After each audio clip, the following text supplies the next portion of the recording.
Bien, hoy día vamos a hacer una revisión de un caso clínico, bueno, de un par de casitos clínicos, referentes a un tema que no hemos tocado dentro del curso de ciencias básicas, pero que ahora aprovecho precisamente para tocar el tema y sobre todo hacerlo con su aplicación clínica, ¿no? Un poquito de anatomía clínica, ¿no?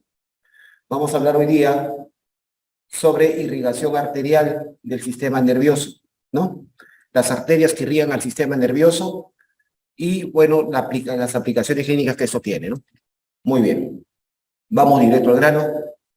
Bien, cuando uno habla de la irrigación arterial del sistema nervioso, debe tomar en cuenta en primer lugar que el sistema nervioso central está irrigado por dos sistemas arteriales. Dos sistemas arteriales.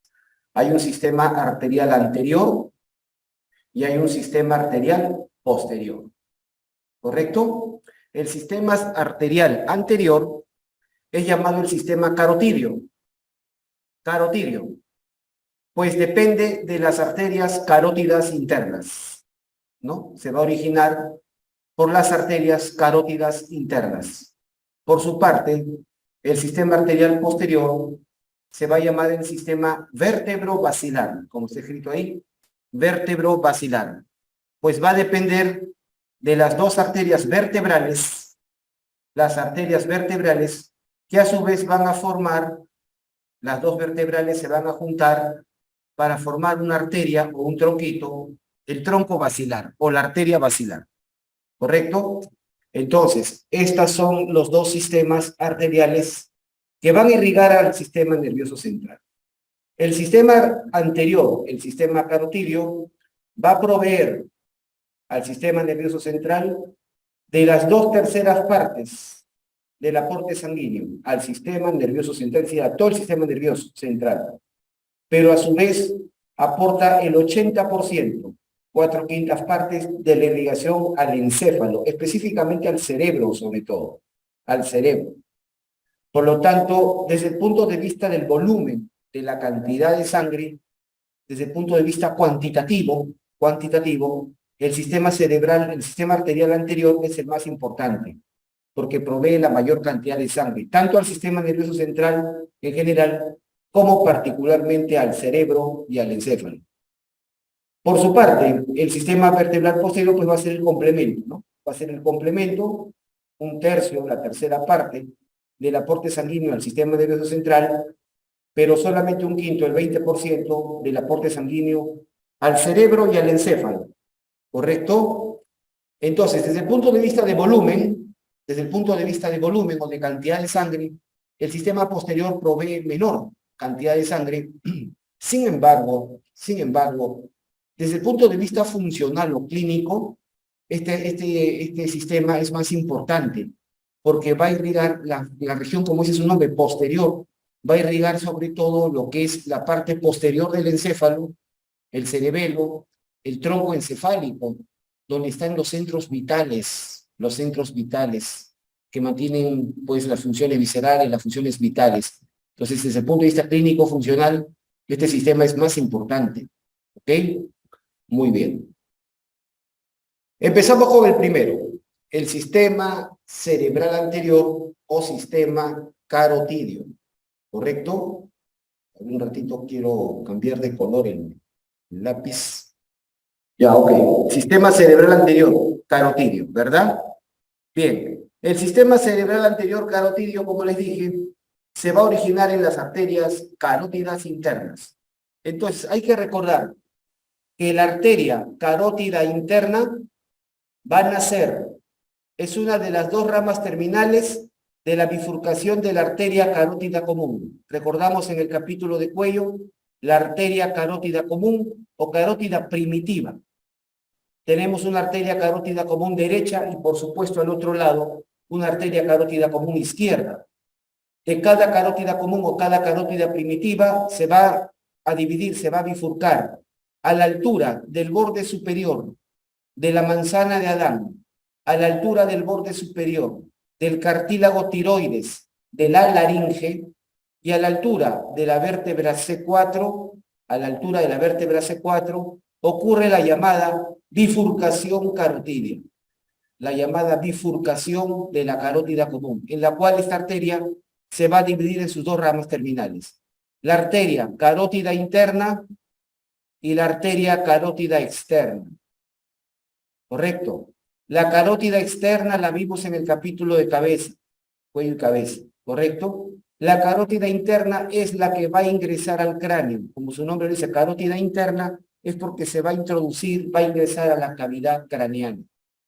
Esta carótida interna va a tener en su trayecto 4 segmentos, o la vamos a dividir en 4 porciones, en 4 segmentos, básicamente, desde el punto de vista básico, la vamos a dividir solamente en 4 segmentos. El primer segmento, la primera porción, es la llamada porción cervical, es decir, la porción de la carótida interna que aún se encuentra en el cuello, porción cervical. El segundo segmento, la segunda porción, es la porción llamada petrosa, la porción petrosa, ¿correcto? Es decir, porque esta porción se va a encontrar dentro de la porción petrosa o el peñasco del temporal, o sea, recorre dentro del hueso temporal en la porción petrosa o el peñasco. Esta segunda porción corresponde a la porción petrosa, ¿correcto? La tercera porción es la que está atravesando el denominado seno cavernoso, que es un seno venoso. Es un seno venoso en el cual la arteria carótida interna lo va a atravesar. Entonces, la porción cavernosa. Y una vez que sale del seno cavernoso, ahora sí ya va a dar sus ramas para el encéfalo, va a dar las principales ramas para el encéfalo propiamente, y por eso se llama la porción cerebral.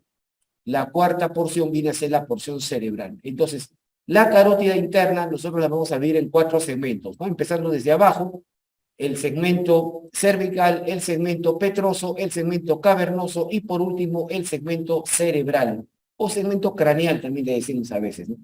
Muy bien, básicamente. Bien, para un curso básico como este nos interesa conocer esencialmente las ramas, las principales ramas de la carótida interna y estas van a nacer principalmente en su último segmento, en el segmento cerebral. O sea, las principales ramas que va a dar la carótida interna y que nos interesa acá son sus ramas en el último segmento, en el segmento cerebral. ¿Cuál suele ser la primera rama de la carótida interna del segmento cerebral? La primera rama, acá está escrita, la arteria oftálmica. La arteria oftálmica es la primera rama del segmento cerebral de la carótida interna y va a ir hacia la cavidad orbitaria, se va a meter por el agujero óptico, ¿se acuerdan? Por el agujero óptico y va a ingresar a la cavidad orbitaria donde irriga el ojo y sus anexos. Luego va a dar una arteria importante, que la vamos a ver en un momento, la arteria comunicante posterior. La arteria comunicante posterior. Vamos a ver por qué es tan importante esta arteria. Esta arteria, les voy adelantando, es conformante del denominado círculo arterial de Willis. El círculo arterial de Willis, ¿correcto? Mal llamado polígono de Willis. Se llama círculo arterial de Willis, ¿correcto? Esta comunicante posterior va a ser conformante de ese círculo, ¿ok? Luego vamos a tener arterias para la hipófisis, para la glándula hipófisis, la arteria hipofisaria anterior y posterior, ¿correcto? Luego vamos a tener la arteria coroidea anterior,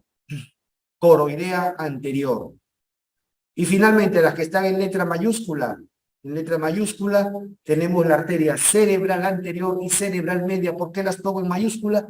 Porque suelen ser sus ramas terminales.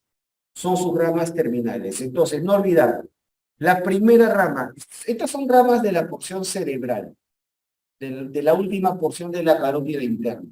La primera rama de la porción cerebral es la oftálmica, ¿correcto? La segunda, y no menos importante, es la comunicante posterior, arteria integrante del círculo de Willis, ¿correcto? Y sus dos ramas terminales, las ramas terminales de la carótida interna, son la cerebral anterior y la cerebral media. ¿Ok? Muy bien.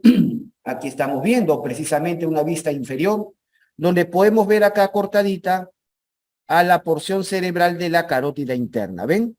Acá se ve la carótida interna, su porción cerebral que luce cortadita, luce seccionada. ¿Ok?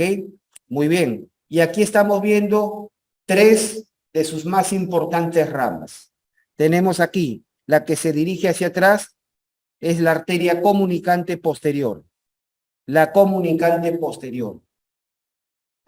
De cada carótida interna, naciendo una comunicante posterior. Por lo tanto, existen dos comunicantes posteriores, una derecha y una izquierda. ¿Correcto? Son arterias conformantes del círculo arterial de Willis, que vamos a ver en un momento. Y sus dos ramas terminales. Aquí vemos, yendo hacia adelante, la arteria cerebral anterior, que se va hacia adelante, y la arteria que se va hacia la parte lateral, la cerebral media. La cerebral media. O también llamada, esta arteria cerebral media, también se le llama la arteria silviana.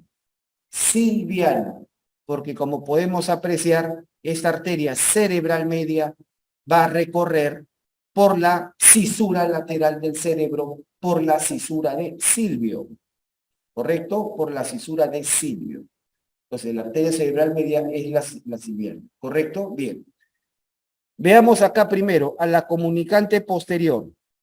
La comunicante posterior. Como he puesto ahí, las comunicantes posteriores se dirigen hacia atrás. ¿Y hacia dónde van? Se anastomosan con las arterias cerebrales posteriores. Cada comunicante posterior se va a unir, se va a anastomosar, se va a comunicar con la arteria cerebral posterior, con la cerebral posterior. ¿Correcto? Esta arteria cerebral posterior no es rama de la carótida interna, ¿verdad? No la hemos citado como rama de la carótida interna. Estas arterias cerebrales posteriores son ramas de la arteria basilar, del tronco basilar, que es parte del otro sistema arterial, del sistema arterial posterior, del sistema vértebro-basilar. Por ende, las arterias comunicantes posteriores, ahí radica su importancia. La importancia de las arterias comunicantes posteriores radican en que son las arterias que comunican, que anastomosan a los dos grandes sistemas arteriales, al sistema arterial anterior y posterior, al sistema arterial carotídeo y al vértebro basilar. Estos dos grandes sistemas arteriales, anterior o carotídeo y posterior o vértebro basilar, se van a comunicar, se van a anastomosar por medio de las arterias comunicantes posteriores. Lo he puesto ahí, este escrito. ¿Ok? Sumamente sencillo. Perfecto. Bien. Las dos ramas terminales de carótida interna son la cerebral anterior, que se está viniendo hacia acá adelante, la cerebral anterior, y la cerebral media o silviana, que se está yendo hacia afuera. Esas son las dos ramas terminales. Hablemos de la cerebral anterior. La cerebral anterior, entonces, es una de las ramas terminales de la carótida interna. La cerebral anterior se dirige hacia adelante y, como pueden apreciar, son arterias que se van a meter hacia la cara interna, la cara medial, la cara interhemisférica de cada hemisferio cerebral. O sea, las arterias cerebrales anteriores son arterias que se van a distribuir por la cara interna, por la cara medial, por la cara interhemisférica de ambos hemisferios cerebrales. ¿Correcto? Bien, pero al aproximarse entre sí la cerebral anterior de un lado con la del otro lado, entre ambas existe una pequeña arteria como un puentecito que las comunica. Esa es la arteria comunicante anterior. Comunicante anterior. La comunicante anterior comunica, para la redundancia, a las dos arterias cerebrales anteriores. Cerebrales anteriores. ¿Correcto? En este punto donde se están aproximando. ¿Ya? Entonces, las cerebrales anteriores se comunican entre sí por la comunicante anterior. Entonces, tomando en cuenta esta arteria comunicante anterior, desde un punto de vista también bastante básico, dividimos a la arteria cerebral anterior en dos segmentos. Un primer segmento antes de la comunicante y un segundo segmento después de la comunicante. Entonces, como es cerebral anterior, al primer segmento le llamamos el segmento A1 A1, A viene de anterior. Y el otro segmento A2, A2, segmento A1 precomunicante, segmento A2 postcomunicante. ¿Estamos claros? Muy bien, perfecto. Y en esos segmentos suelen dar ramas. En el segmento A1 precomunicante suele dar una arteria, suele dar una pequeña arteria que se denomina, en este segmento A1, suele soltar una ramita que se denomina la arteria estriada medial. Estriada medial. O también la conocemos como la arteria recurrente de Hübner. Arteria recurrente de Hübner.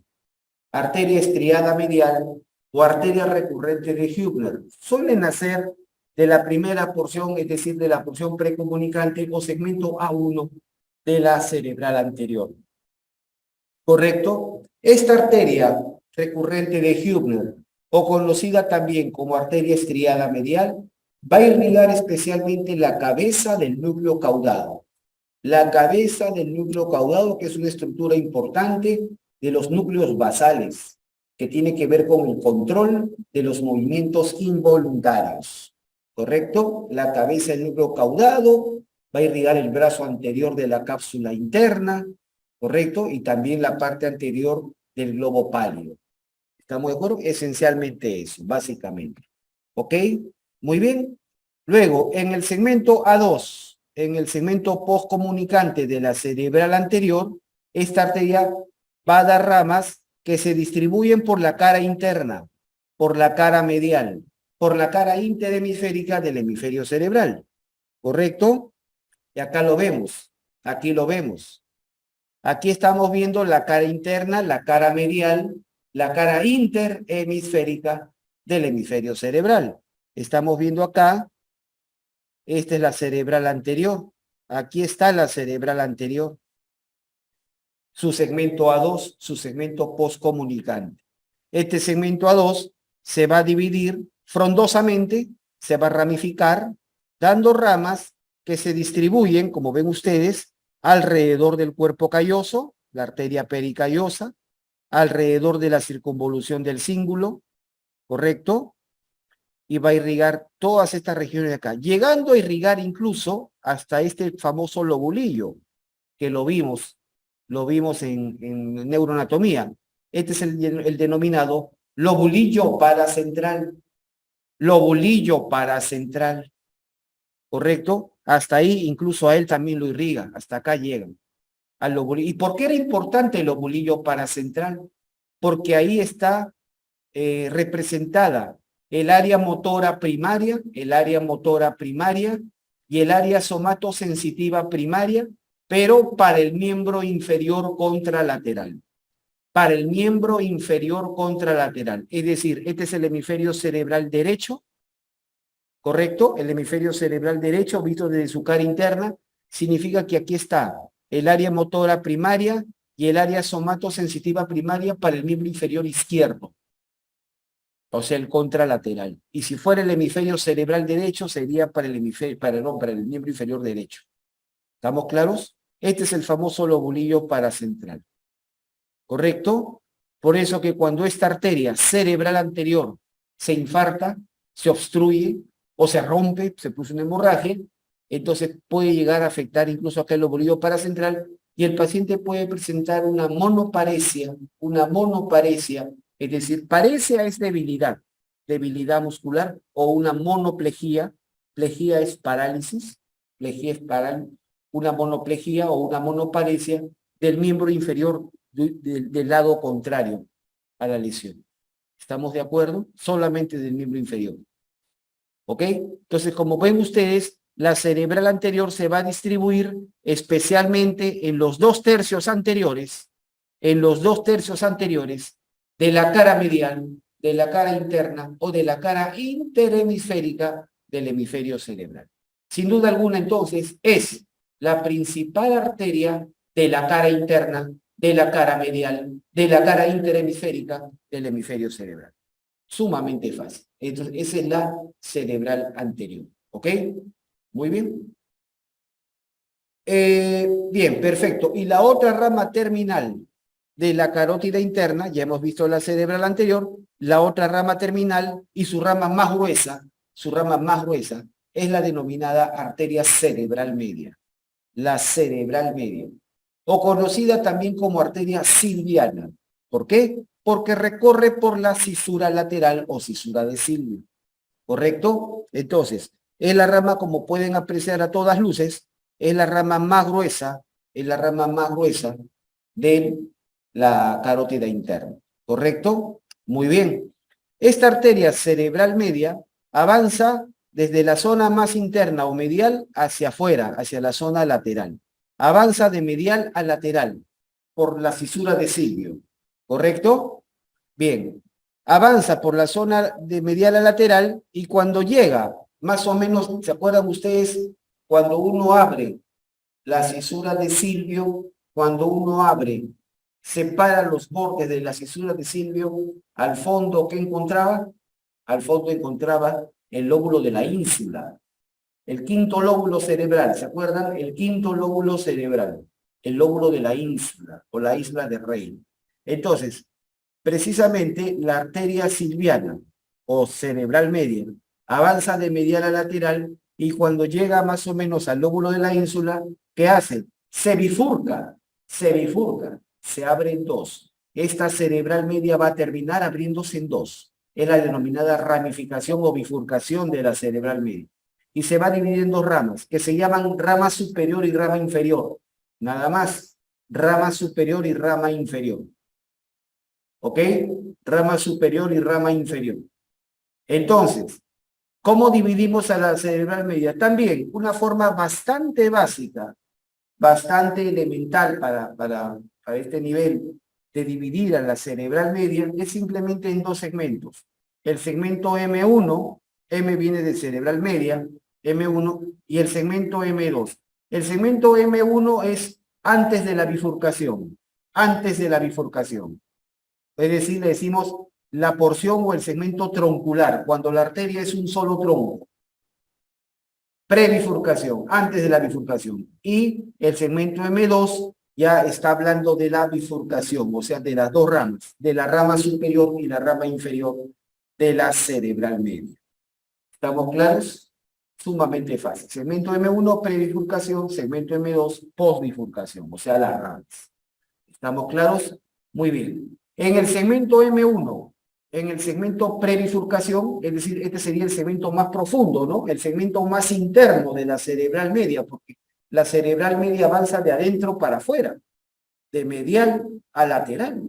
Entonces, el segmento M1 es el segmento más profundo, el medial. De ese segmento M1 da un grupo de arterias que penetran, que ingresan al cerebro por su cara inferior. Se meten al cerebro por su cara inferior. Ese grupo de arterias que nace de este segmento M1 de la cerebral media se llaman las arterias estriadas laterales, o también denominadas lentículo estriadas. Las arterias lentículo estriadas o estriadas laterales son ramas del primer segmento de la cerebral media, ramas del segmento M1 o segmento prebifurcación de la cerebral media, o sea, de la porción troncular de la cerebral media. Estas arterias estriadas laterales son sumamente importantes, vamos a verlas en un momento. Se les conoce en el mundo clínico, en la clínica neurológica, se le conoce como las arterias del stroke. Las arterias del stroke o arterias del ictus, como se dice en Latinoamérica, en términos en latín, hay las arterias del denominado ACV, del denominado desorden cerebrovascular, o lo que la gente comúnmente conoce como el derrame cerebral. Las arterias del derrame cerebral son las arterias lentículo estriadas o estriadas laterales. ¿Estamos de acuerdo? Y que nacen de la segmento M1 de la cerebral media, ¿correcto? Y estas son una pregunta también clásica que se hace en los concursos, en el ENAM, en el examen ¿cómo se llama? De internado, residentado médico también, aunque residentado preguntado básicamente ya con casos clínicos. Pero una pregunta básica que hacemos es, a nivel del internado o del ENAM, es ¿cuál es el factor de riesgo más importante o más frecuente para desorden cerebrovascular? En general, para desorden cerebrovascular, el factor de riesgo más importante es la hipertensión arterial. El antecedente de haber tenido hipertensión, de tener, mejor dicho, porque no conozco ningún paciente que se haya curado de la hipertensión arterial. El paciente diagnosticado con hipertensión arterial va a ser hipertenso por el resto de su vida. Se controla, pero no conozco a nadie que diga me he curado de la hipertensión arterial. Entonces, la hipertensión arterial debe controlarse porque no controlada es el factor de riesgo más importante para desórdenes cerebrovasculares. ¿Correcto? Tanto isquémicos como hemorrágicos. ¿Ya? Si te preguntan en un examen de concurso, ¿cuál es el factor de riesgo más importante? No dudes, marca hipertensión arterial. ¿Correcto? Pero si a veces a los factores de riesgo los adornan. Y hay factores de riesgo modificables y no modificables. Hay factores de riesgo que tú puedes controlar, que tú puedes modificar sus valores. La hipertensión arterial es un factor de riesgo modificable. Modificable porque tú lo puedes controlar. La presión la puede el cardiólogo, ¿no? Lo suele recetar al paciente que mantiene controlada la hipertensión. Pero hay factores de riesgo no modificables, como por ejemplo la edad. ¿Correcto? Por más cirugías que te hagas, por más arreglos que te hagas, tu edad no va a cambiar. ¿Estamos de acuerdo? Por más que finjas en redes sociales y todo lo demás, tu edad no va a cambiar. ¿Estamos claros? Entonces, la edad es el principal de riesgo, principal factor de riesgo no modificable. No modificable para cuadros de desorden cerebrovascular. Entonces, los factores de riesgo más importantes siempre tomen en cuenta la hipertensión arterial y la edad. La hipertensión de lejos es el más importante en general y como factor de riesgo no modificable, como factor de riesgo modificable y como no modificable la edad. ¿Estamos de acuerdo? Muy bien. A ver, acá han puesto algo en el chat. A ver qué dicen. Ah, ok, sí, HTA, hipertensión arterial, exactamente. En general, si no te dicen en un examen modificable o no modificable, en general es hipertensión arterial. Si te dicen modificable, con mayor razón, hipertensión arterial. Pero si te dicen no modificable, edad. La edad. ¿Estamos de acuerdo? Porque hay personas de avanzada edad que a pesar de no tener hipertensión arterial, también pueden hacer un cuadro de desorden cerebrovascular por la edad. ¿Correcto? Muy bien. Entonces, es decir, y pregunta clásica, ¿cuál es la hipertensión arterial? ¿Cuáles son las arterias o la arteria que más se afecta por la hipertensión arterial? Las arterias del cerebro que más se afectan por la hipertensión arterial son precisamente estas que estoy mencionando. Las arterias estriadas laterales o arterias lenticuloestriadas. Son las arterias que generalmente más se afectan por la hipertensión arterial. ¿Estamos de acuerdo? Muy bien, ahorita vamos a ver. Ah, ahí está precisamente en un corte coronal les he puesto, miren, ve, este es el segmento M1. Esta es la cerebral media que avanza de adentro para afuera, ¿ven? Este es el segmento M1, prebifurcación, y acá está el segmento M2, donde se está bifurcando, ¿ven? M2, bifurcación, ¿correcto? Entonces, básicamente, en ciencias básicas yo digo solamente dos segmentos del cerebral media, M1 y M2. M1 prebifurcación, M2 posbifurcación, ¿correcto? Muy bien. Entonces, aquí, prebifurcación, nacen las arterias. Estas son las arterias estriadas laterales o lentículo-estriadas. Esas son las arterias que se afectan, que son las más afectadas por la hipertensión arterial. ¿Cómo se afectan? ¿Qué desarrollan? Desarrollan microaneurismas. Las paredes de estas pequeñas arterias, que son muy delgaditas, de un calibre muy pequeño, se comienza la pared a debilitar. Comienzan a formar microaneurismas, dilataciones en la pared de estas arterias, y que a veces tienen la apariencia de un racimo de uvas. Son microaneurismas numerosos que forman como racimos de uvas aquí, en estas arterias. Y se denomina, en neurología, los microaneurismas de Charcot y Bouchard. En neurología, en patología neurológica, se llama los microaneurismas de Charcot y Bouchard. Bouchard, con B labial, Bouchard. ¿Estamos de acuerdo? Muy bien, entonces, perfecto. ¿Ya? Y esos microaneurismas pueden predisponer, uno, a que la arteria tenga un espasmo, se cierre y produzca un desorden cerebrovascular isquémico, porque la arteria se cierra y no hay irrigación, o de pronto que los microaneurismas se rompan, estallen en una crisis hipertensiva, los microaneurismas se rompan, estallen y formen una hemorragia, un DCB hemorrágico. ¿Estamos de acuerdo? Muy bien. Perfecto. ¿Nada más? Bien, entonces esas son las famosas arterias. Este es el segmento M1 y este es el segmento M2. ¿Ok? Perfecto. Y aquí vemos también, desde afuera, abriendo la cisura de Silvio, al fondo ves la ínsula, ¿correcto? Y estamos viendo acá la cerebral media, sus dos ramas, la rama superior y la rama inferior. Estas dos ramas, que se originan más o menos a nivel del lóbulo de la ínsula, estas dos ramas se van a ramificar frondosamente, para irrigar especialmente la cara lateral, la cara externa del hemisferio cerebral. La cara externa del hemisferio cerebral.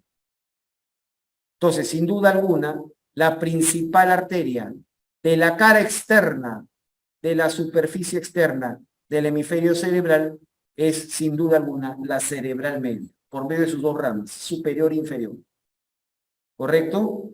Recordemos que en la cara externa, en la cara lateral del hemisferio cerebral, se encuentran las principales áreas funcionales del cerebro, ¿correcto? Las principales áreas.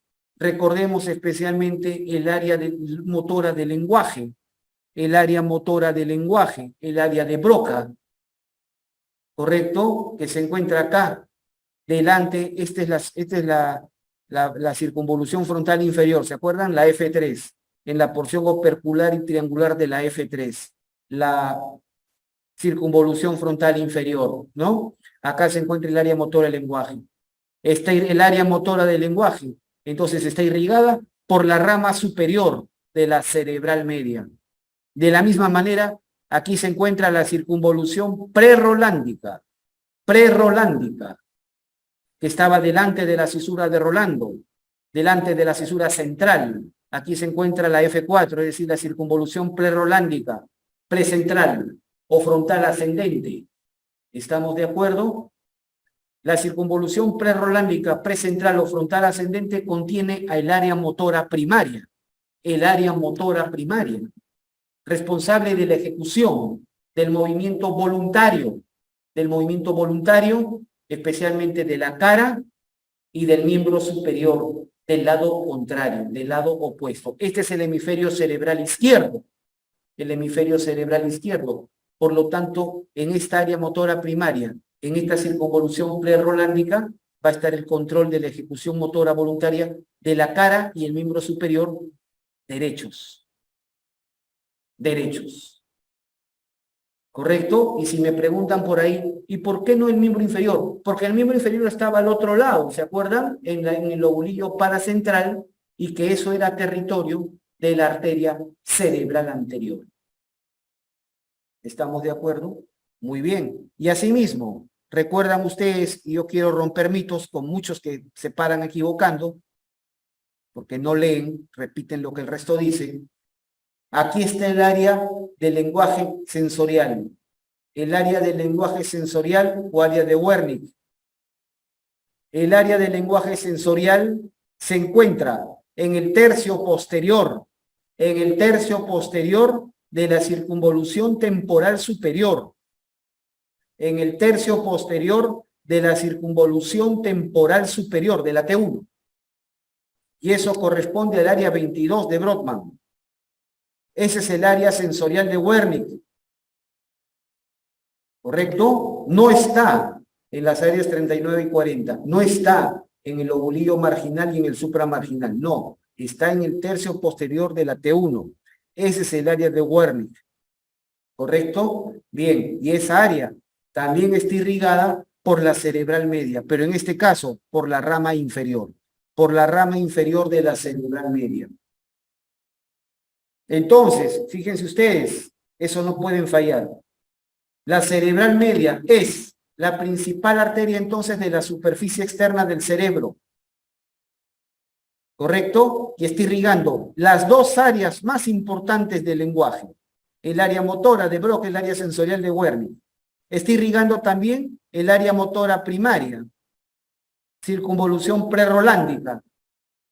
Y también está irrigando el área sensitiva primaria, circunvolución postrolándica o postcentral, o parietal ascendente. ¿Correcto? Eso es lo básico. Eso es lo mínimo que tiene que saber. ¿Está claro? Sumamente fácil, como se pueden dar cuenta. Perfecto. Y hemos terminado entonces con el sistema cerebral arterial anterior, ¿no? Con el sistema arterial anterior, el sistema carotídeo. Este de acá es más fácil. Este de acá es más pichanga. El sistema arterial posterior, el vértebro basilar. El sistema arterial posterior, el vértebro basilar, pues va a comenzar con las arterias vertebrales. Como vimos en el capítulo de cuello, las arterias vertebrales, cada vertebral, es la primera rama de su respectiva arteria subclavia. Es la primera rama de la subclavia. Y asciende por los agujeros transversos de las vértebras C6 a C1. Hay una vertebral derecha y por supuesto al otro lado también hay una vertebral izquierda. ¿Correcto? Sumamente fácil. Entonces, la vertebral asciende, primera rama de la subclavia, sube por los agujeros transversos de C6 a C1. Cuando pasa el agujero de C1, gira y se mete al cráneo por el agujero occipital, por el agujero magno. Se mete al cráneo apoyada sobre la porción basilar del occipital. Y se termina uniendo con la otra vertebral. ¿Se dan cuenta? Acá está la vertebral izquierda que viene del otro lado. O sea, la vertebral derecha y la vertebral izquierda se terminan uniendo entre sí sobre la porción basilar del occipital. Y cuando se unen las dos arterias forman un tronquito, o una arteria simplemente, que se llama la arteria basilar, o tronco basilar. El tronco basilar o arteria basilar entonces se forma por la unión de las dos arterias vertebrales, la derecha y la izquierda. ¿Correcto? ¿Y por qué se llama arteria basilar? Pues porque está apoyada sobre la porción basilar del occipital. Basilar viene de base, la base. En este caso está en la base de la fosa posterior de la base del cráneo, de la base del cráneo. Muy bien, perfecto. ¿Qué he puesto acá? Ah, ya, es lo mismo. ¿Está claro? Muy bien. Cada arteria vertebral, antes de juntarse con la otra y formar el tronco basilar, antes de juntarse con el tronco basilar, cada arteria vertebral suele dar dos o tres ramas, ¿correcto? La más importante, sin duda alguna, da la arteria, bueno, acá le he puesto como primera rama la espinal posterior.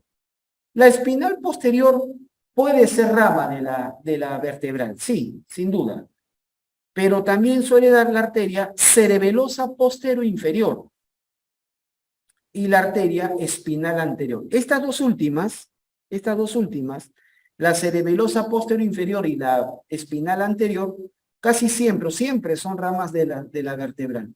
Pero la primera, la espinal posterior, pueden hacer de la vertebral, sí, pero también le hemos visto que es rama de la cerebelosa posterior inferior.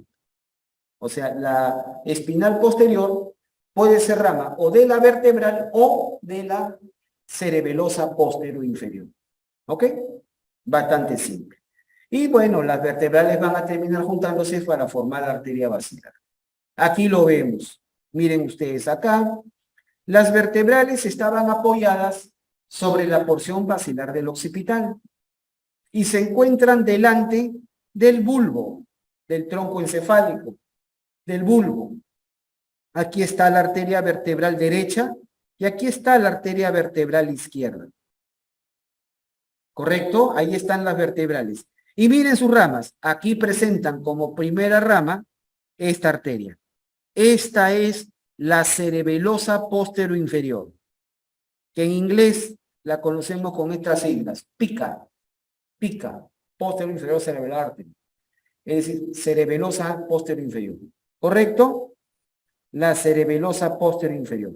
Esta arteria tiene un recorrido bastante especial, es bien conocida porque es la arteria que pasa justo por debajo, rodea por debajo a la amígdala cerebelosa. Es la arteria que se encuentra por debajo de la amígdala cerebelosa. Ese es a veces un parámetro, un reparo anatómico en angiografías de fosa posterior. La arteria que está debajo de la amígdala cerebelosa es la cerebelosa posterior inferior. ¿Correcto? Muy bien. Entonces, aquí la vemos, ¿ven? Y esta arterita que vemos acá, es la espinal anterior.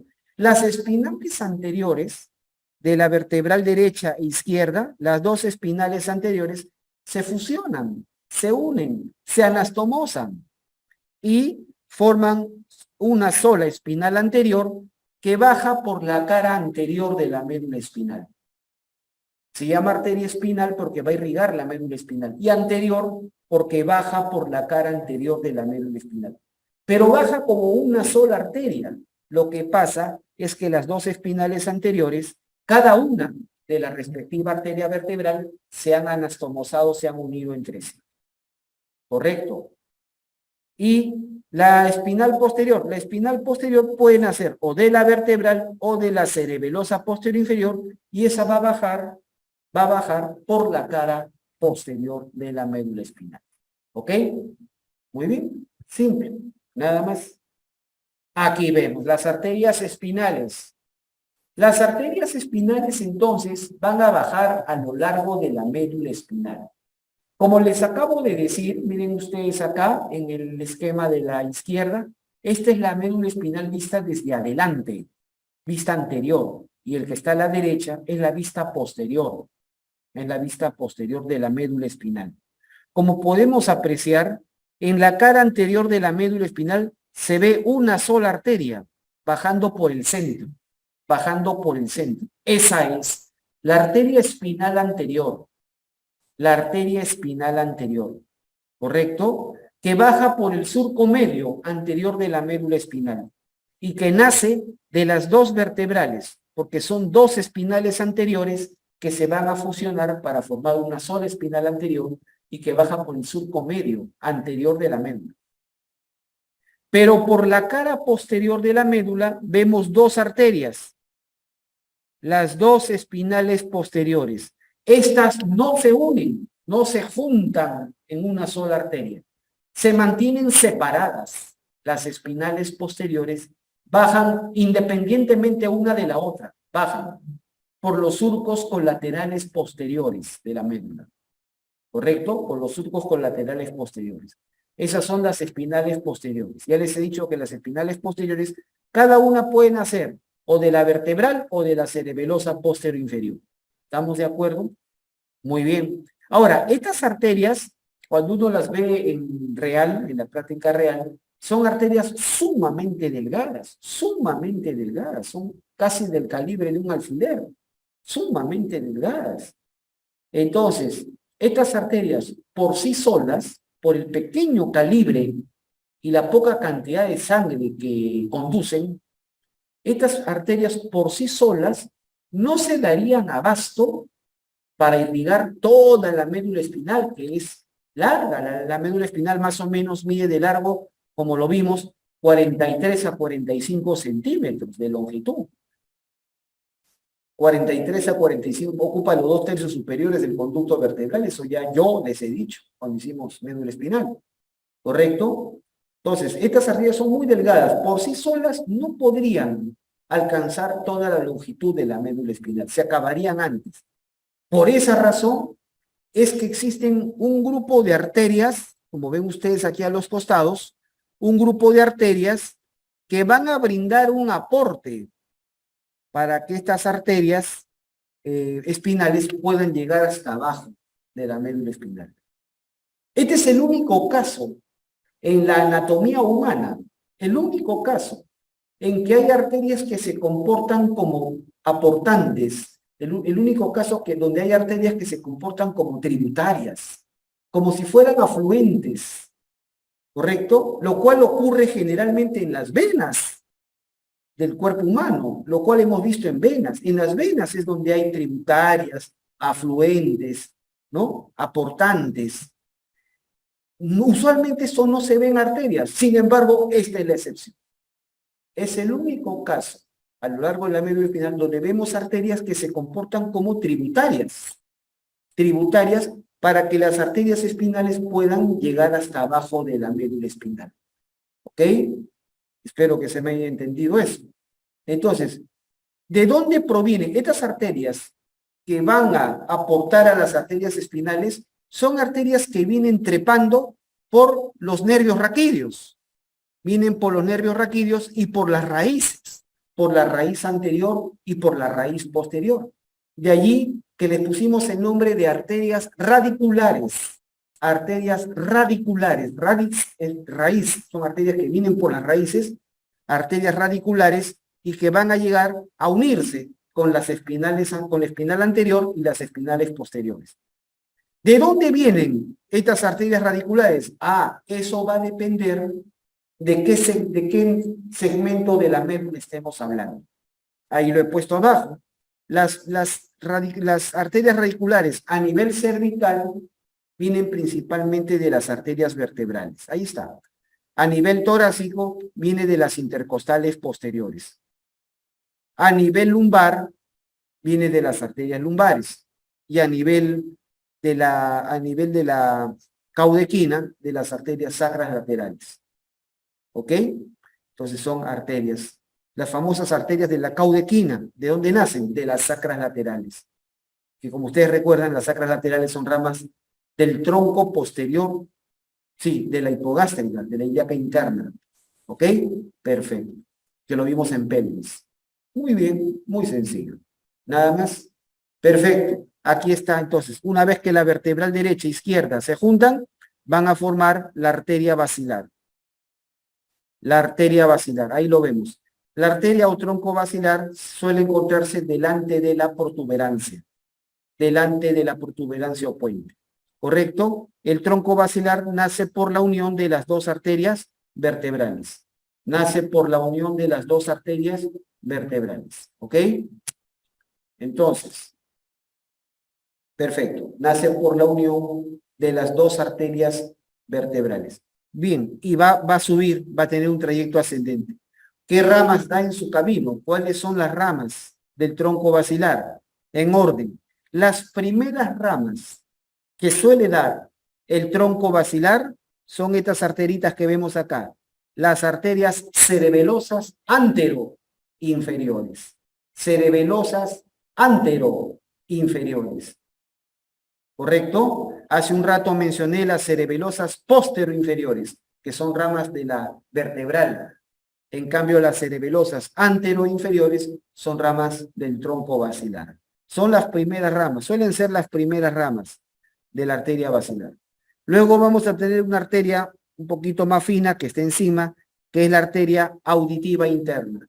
Auditiva interna o laberíntica. Son dos, una a la derecha y una a la izquierda, ¿correcto? Luego vamos a tener una serie de ramitas que son las arterias pontinas. Pontinas para la protuberancia, para el puente. Luego, las últimas ramas colaterales. Las últimas ramas colaterales del tronco basilar son las arterias cerebelosas superiores. Cerebelosas superiores. ¿Correcto? Cerebelosas superiores. Son las últimas ramas colaterales. ¿Correcto? Es decir, en realidad son las penúltimas ramas. Las penúltimas ramas. Y las ramas terminales del tronco basilar, las terminales, ahora sí, las últimas ramas, son las cerebrales posteriores, que he puesto ahí en mayúscula. Las cerebrales posteriores. ¿Estamos de acuerdo? Las cerebrales posteriores. Ahí termina la arteria basilar y ahí termina este sistema. el sistema arterial posterior o el sistema vértebro-basilar. ¿Correcto? Las arterias, muy bien. Perfecto. Ahí está. Ah, y miren este detalle, acá le he puesto un acercamiento. Aquí hay dos pares de arterias que van a hacerle lo que llamamos una pinza a dos pares craneales. A dos pares craneales. Esta es una pregunta clásica en los exámenes de anatomía. ¿Correcto? Pregunta básica. Miren ustedes acá. Las arterias,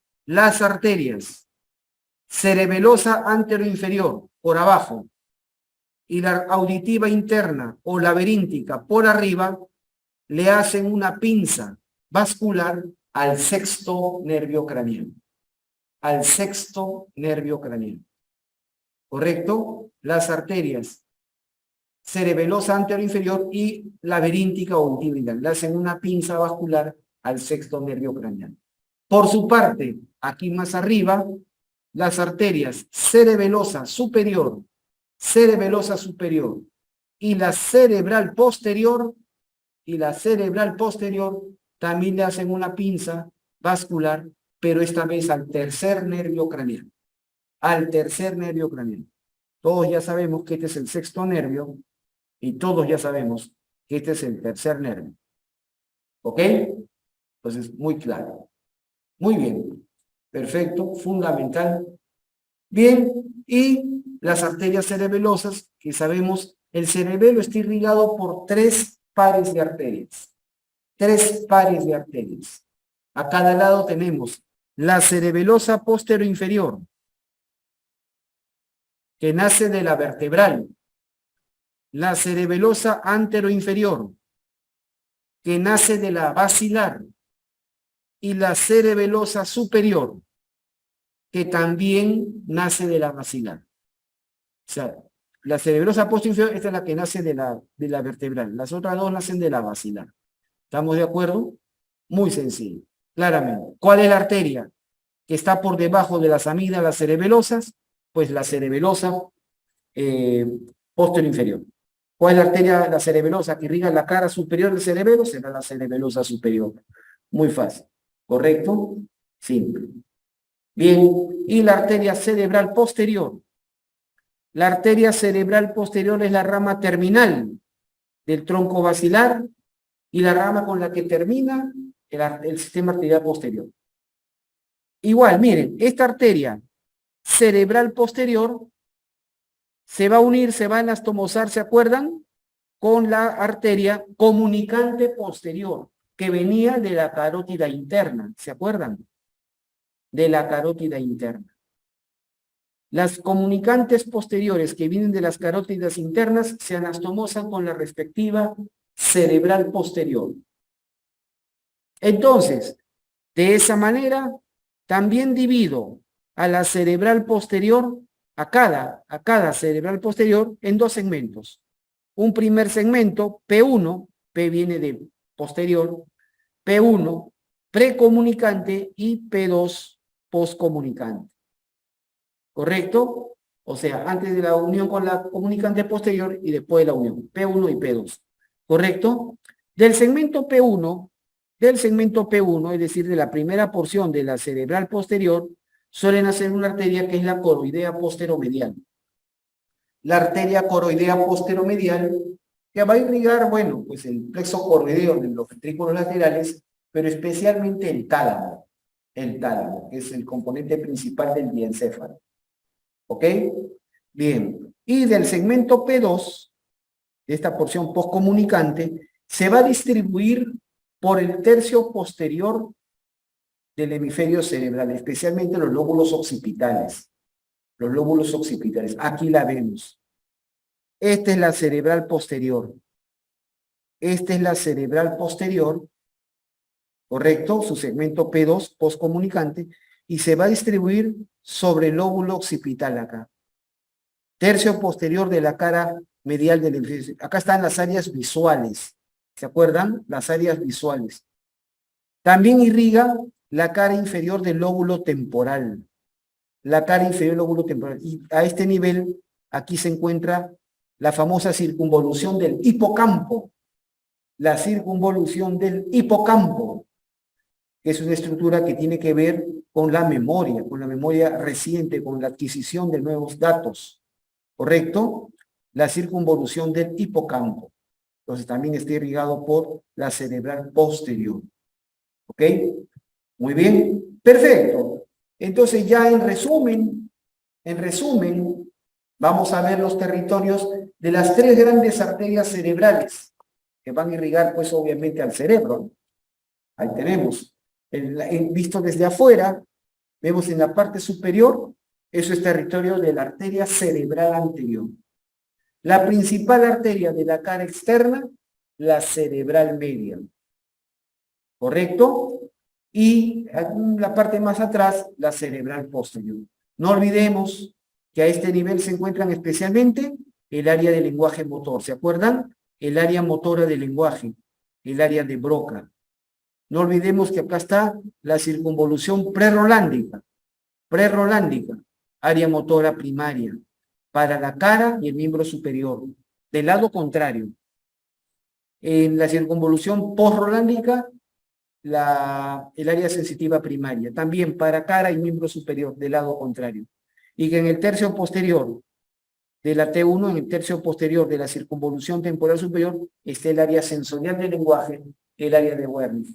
Estas áreas irrigadas claramente por la arteria cerebral media, ¿correcto? Mirando ahora desde adentro, mirando ahora desde la cara medial, ¿correcto? La principal arteria aquí va a ser la cerebral anterior, irriga los 2/3 anteriores de la cara interna, cara medial o cara interhemisférica del hemisferio cerebral, ¿correcto? Y aquí destaca, bueno, en un momento vamos a ver, aquí una parte de la cerebral media, en la parte inferior, y el tercio posterior es la arteria cerebral posterior. Aquí, ¿quién destaca? Aquí destaca este famoso lobulillo, el lobulillo paracentral, el famoso lobulillo paracentral, ¿correcto? Donde está el área motora primaria, y el área sensitiva primaria, pero para el miembro inferior, del lado contrario, ¿correcto? En la parte posterior destacan aquí las áreas visuales, ¿correcto? El lobulillo paracentral está irrigado por la cerebral anterior, las áreas visuales por cerebral posterior, y también acá el área de la circunvolución del hipocampo, y por dentro el hipocampo. Estructura muy importante en el aprendizaje y la adquisición de nuevos conocimientos. Está irrigado por la cerebral posterior. ¿Ok? Muy bien. ¿Sí? Bien. Entonces, ya integrando todo, aquí se forma el famoso círculo arterial del cerebro. El círculo arterial del cerebro, o llamado por costumbre, la verdad que por costumbre, polígono de Willis. Alguien dijo polígono y todito los demás religiosamente lo siguieron. El polígono de Willis. A ver, acá han puesto algo en el chat. A ver, ¿qué han puesto? Ah, bueno, está bien. Entonces, perfecto. El círculo arterial o el polígono de Willis, ¿correcto? Ahí está, ahí lo vemos. Se encuentra en la zona central de la base del cerebro, ¿correcto? De la cara inferior del cerebro. ¿Se entiende?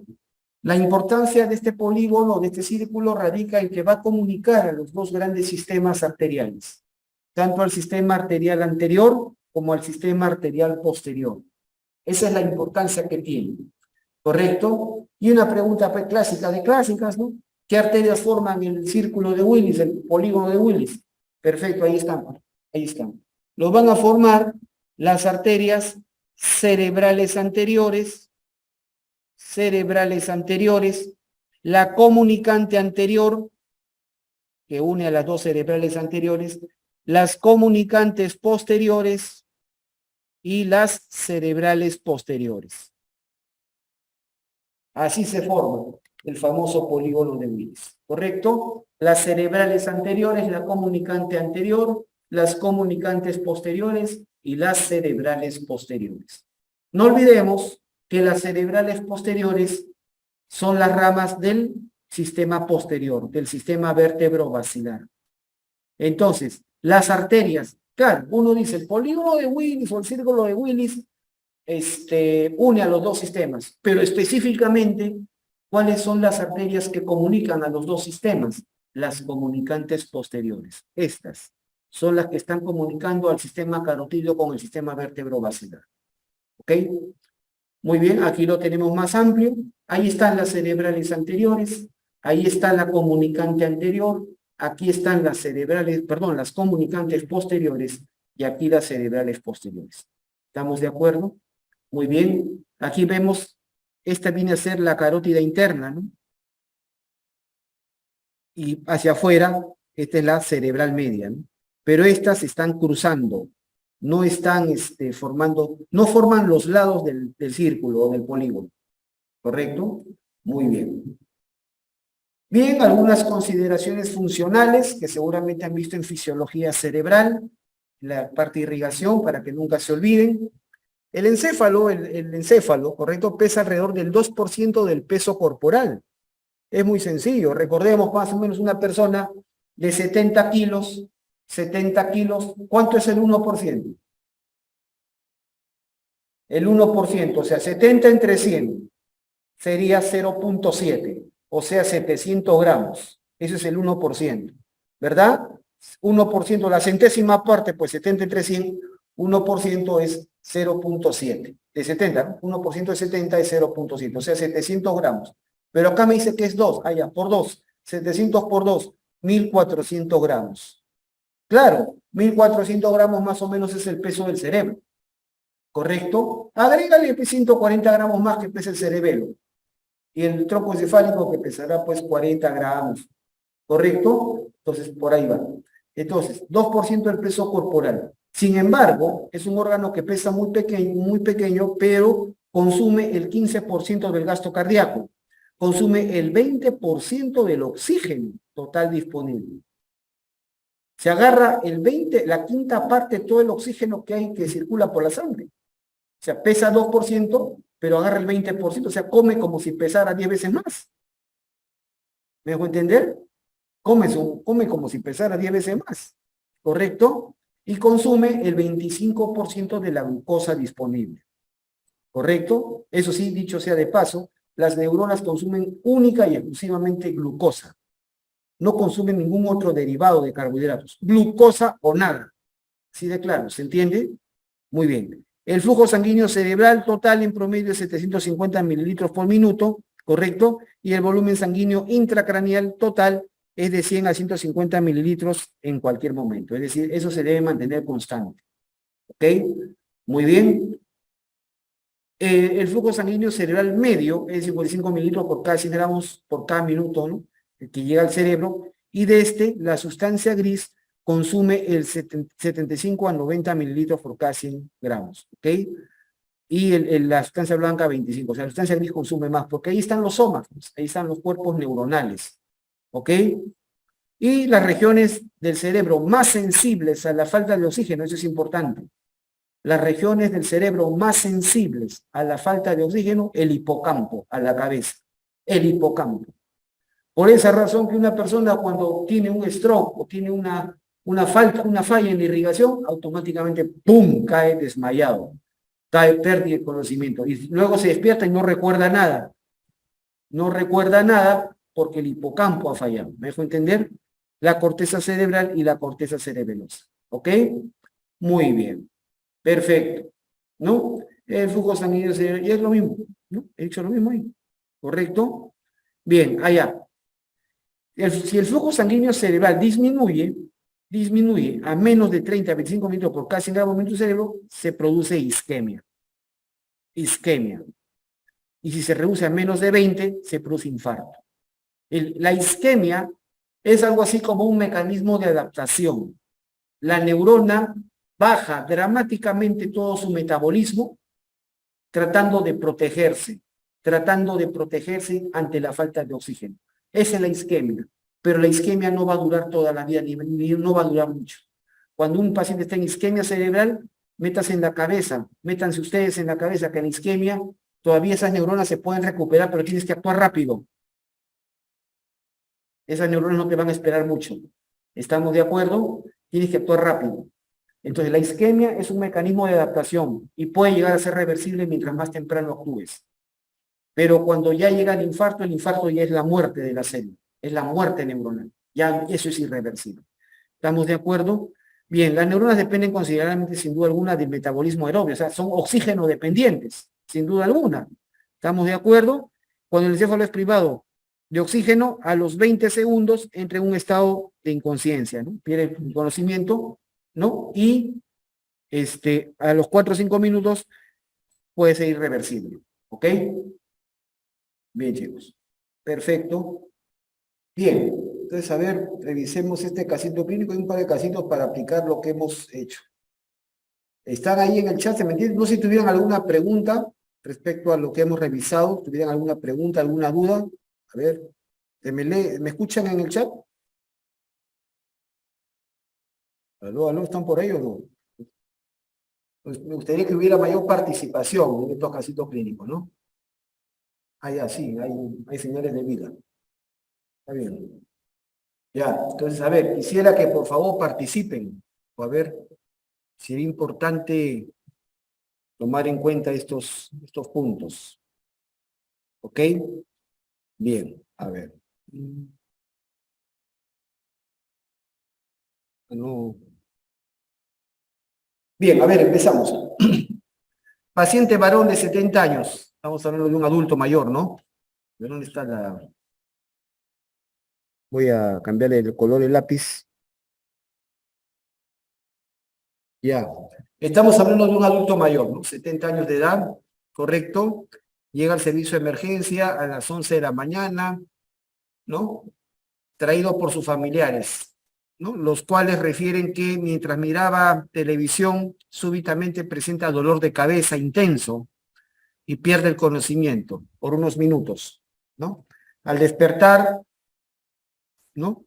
Notan que no puede mover bien todo el hemicuerpo derecho. Bueno, los familiares no suelen ser muy precisos en dar la información, ¿no? Eso ya lo vas a tú corroborar con el examen físico cuando evalúes al paciente que te traen, porque los familiares tienden un poquito a exagerar, ¿no? ¿No? Que le preguntan, ¿y vomitó? Sí, sí, vomitó. ¿No movía el cuerpo? Sí, no movía todo el cuerpo. ¿Y balbuceó? Sí, balbuceó. Estamos de acuerdo. Los familiares van a meterle drama, pues, para que lo atiendan rápido al paciente. Eso siempre suele ser muy común. De todas maneras, lo que se recoge de los familiares es importante. ¿Ok? Muy bien. Pero no puede mover bien todo el hemicuerpo derecho, dicen. Y que no se le entendía bien lo que decía, ¿no? Porque tenía la boca torcida. ¿Correcto? Eso quiere decir entonces que no perdió totalmente el conocimiento, más o menos estaba más o menos consciente, ¿no? Refieren además que el paciente tiene como antecedentes hipertensión arterial con tratamiento irregular, o sea, no sigue estrictamente el tratamiento que le ha dado el cardiólogo, y padece de diabetes, ¿no? Al examinarlo se encuentran una presión arterial de 200/100, está despierto, comprende órdenes, cuando le dicen al señor levante la mano o haga algún movimiento, lo puede, o sea, comprende órdenes, pero presenta dificultad para expresarse, por mala articulación, pero se le puede entender, o sea, de alguna manera él trata de expresarse, ¿no? Presenta asimetría facial con caída de la comisura labial derecha, ¿ya? Es decir, tiene paralizada o tiene debilitada la mitad derecha de la cara, ¿no? Caída de la comisura labial derecha, sí, correcto, ¿se entiende? Y debilidad marcada en todo el hemicuerpo derecho. Esto ya lo has corroborado, ya es al examen, ¿no? Acá dice, ¿no? Al examinarlo, ya cuando tú ya no te vas a quedar solamente con lo que los familiares dicen, ¿no? Ya cuando se le examina, comienzas a evaluar al paciente rápidamente, corroboras eso, ¿no? Que la presión está bastante elevada, que el paciente comprende órdenes y puede hablar así a media caña, ¿correcto? Algo se le entiende, tiene parálisis facial o tiene debilidad en mi cara derecha, porque tiene caída de la comisura labial derecha, te indica una parálisis facial del lado derecho de la cara, y que además tiene debilidad marcada en todo el hemicuerpo derecho, ¿no? y tampoco percibe estímulos táctiles en ese mismo lado. O sea que todo el problema está en el lado derecho. Y cuando digo todo de mi cuerpo, me estoy refiriendo a miembro superior y a miembro inferior especialmente. Miembro superior y miembro inferior. ¿Correcto? Bien, a ver, rescatemos algunos detalles que quiero que conozcan ustedes que recién están empezando en esto. Miren, es un detalle interesante, la edad. Hemos dicho que los dos factores de riesgo más importantes para tomar en cuenta un desorden cerebrovascular, ¿cuáles son? A ver, chicos, los leo en el chat. ¿Cuáles son los factores de riesgo más importantes que pueden desencadenar un desorden cerebrovascular? Muy bien, la hipertensión arterial y la edad, sin duda alguna, ¿no? Si te preguntan en general cuál es el más importante, la hipertensión arterial. Es el más, casuísticamente, epidemiológicamente, es el más frecuente. El modificable, también hipertensión, pero el no modificable es la edad. Entonces, tienes un paciente con 70 años de edad, ¿verdad? Y que además es hipertenso, ¿no? Por acá dice, ¿dónde está? Antecedente de hipertensión arterial. ¿Lo ven? A ver, voy a quitar esto de acá que no me está dejando mirar. Ya. ¿Correcto? Es hipertenso y encima con tratamiento irregular, o sea, no cumple estrictamente hipertenso y además es diabético. Efectivamente, hay otros, he dicho que los factores de riesgo más importantes es la hipertensión y la edad, pero no son los únicos. También está la diabetes mellitus, está el síndrome metabólico, está el hábito de tabaco, el tabaquismo.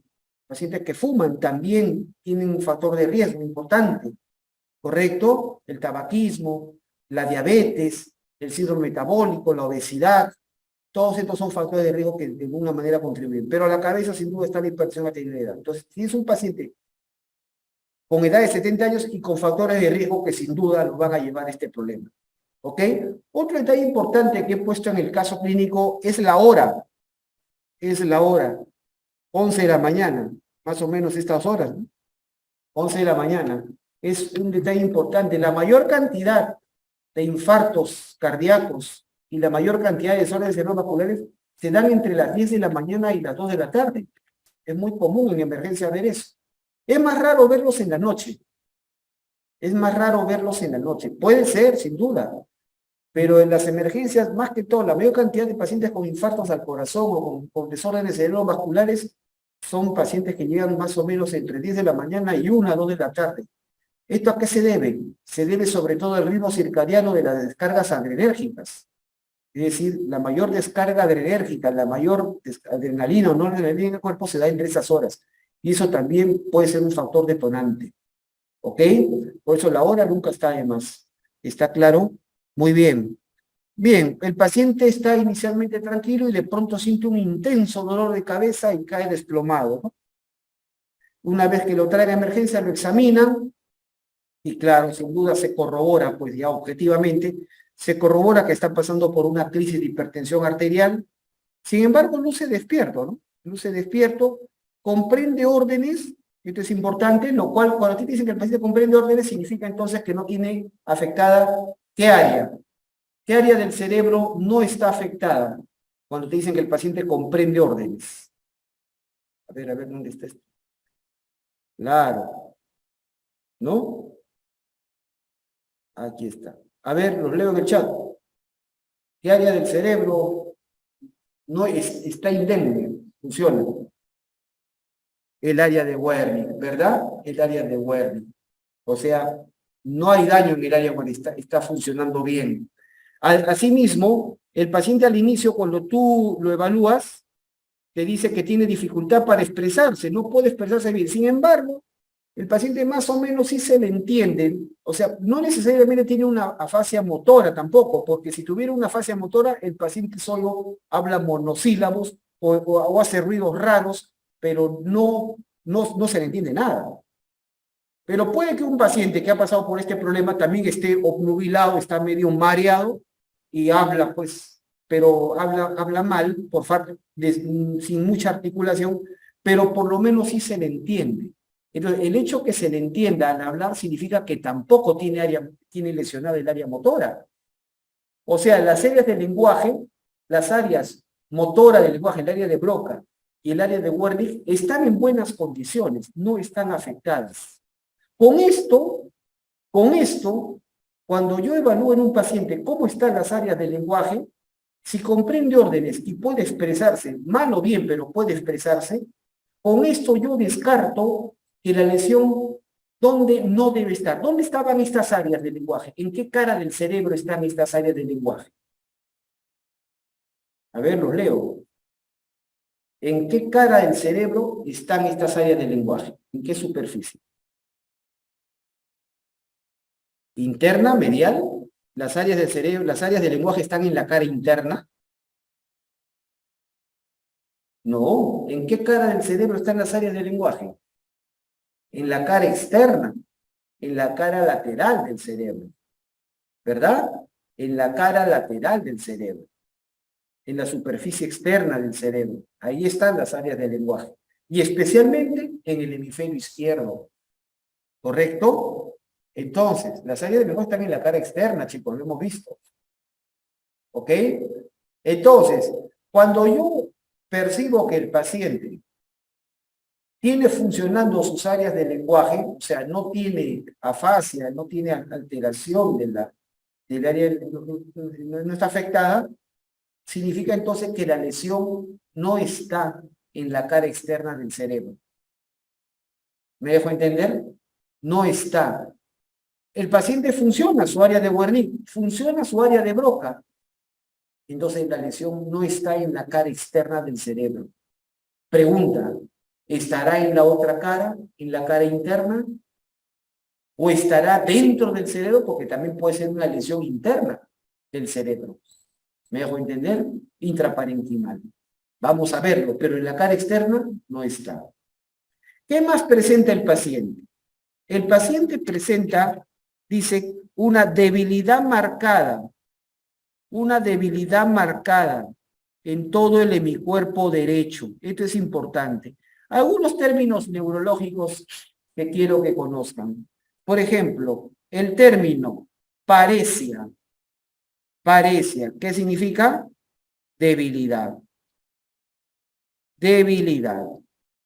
En cambio, el término plejía significa parálisis, que definitivamente no mueve ese segmento. Una cosa es que lo mueva con las justas porque está debilitado y otra cosa es que definitivamente no lo mueve. ¿Correcto? Entonces, paresia es debilidad, plejía es parálisis. Entonces, este paciente presentaría, a ver si dice, debilidad marcada en todo el hemicuerpo derecho.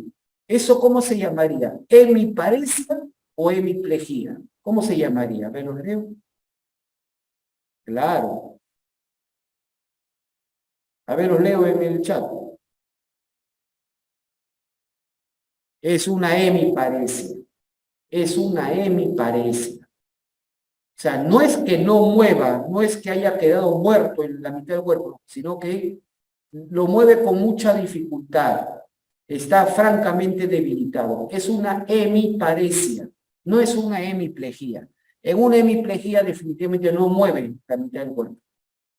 Pero en una hemiparesia aún mueve algo. Entonces hay una debilidad marcada.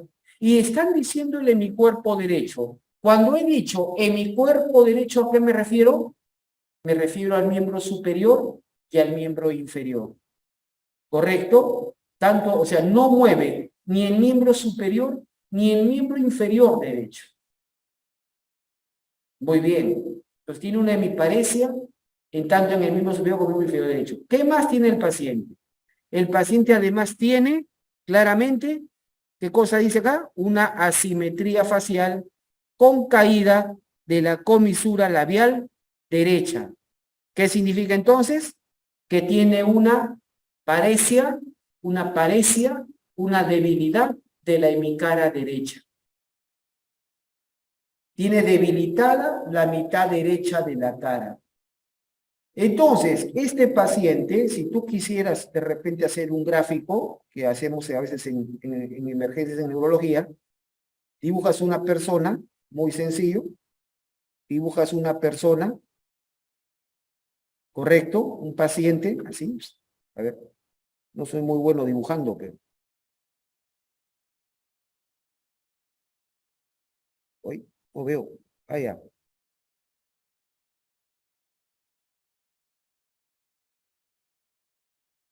Ahí está.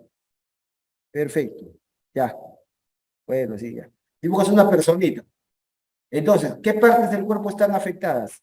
El paciente tiene afectada la mitad derecha de la cara y tiene afectado todo el hemicuerpo derecho. ¿Estamos de acuerdo? Todo el hemicuerpo derecho. ¿Se entiende? La mitad derecha de la cara y todo el hemicuerpo derecho. ¿Se entiende? Esto es lo que se llama una hemiparesia directa, o sea, de todo el lado, hemiparesia homónima, directa, ¿no? O sea, se afecta tanto la cara como el hemicuerpo del mismo lado. ¿Me dejo entender? Del hemicuerpo del mismo lado. Entonces, eso es lo que nosotros llamamos, en este caso, una hemiparesia, escúchenme bien o lean bien el término, una hemiparesia, miren, facio, braquio, crural,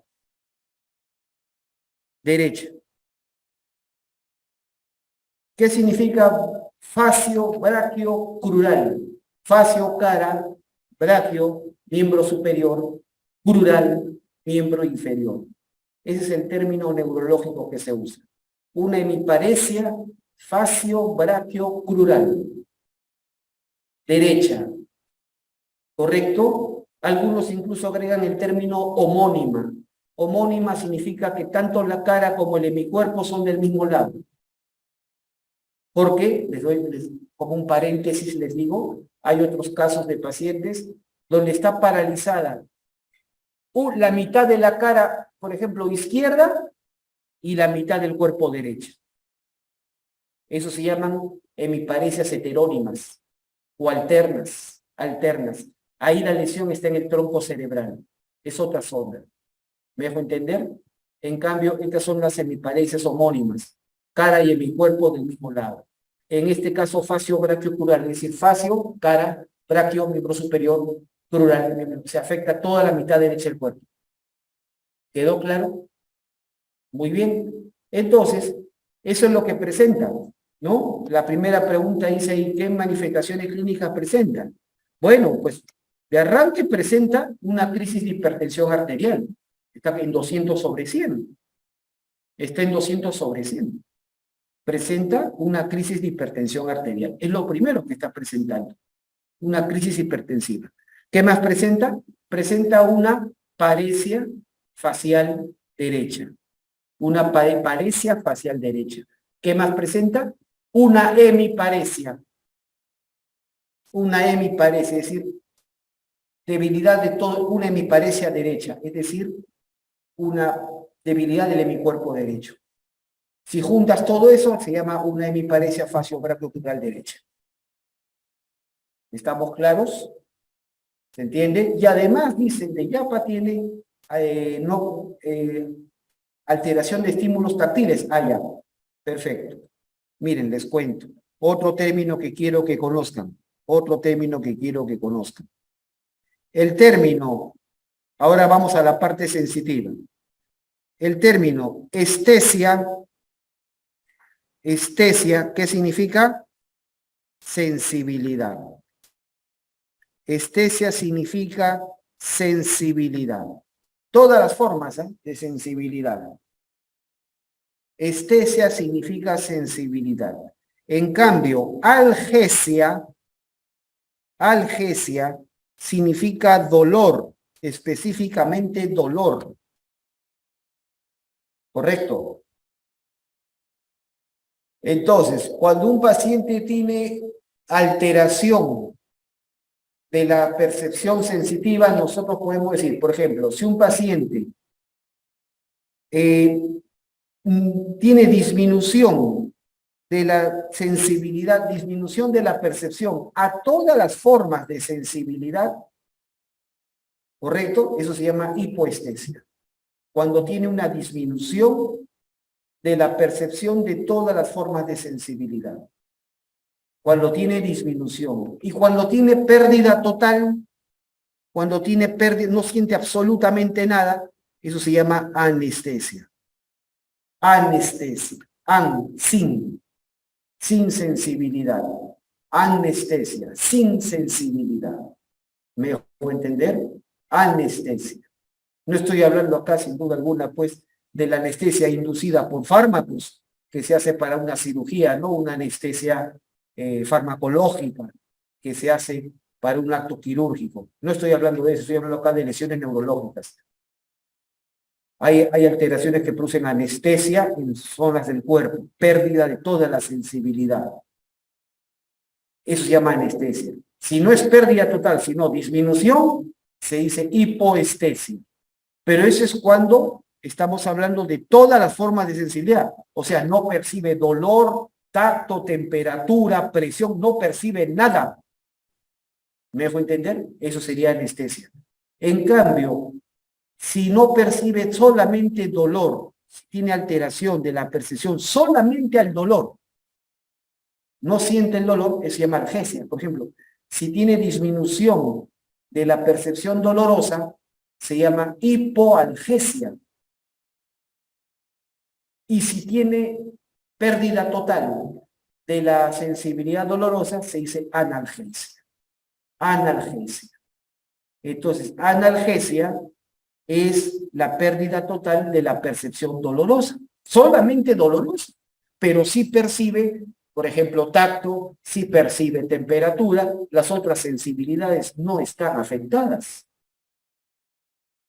¿Estamos claros?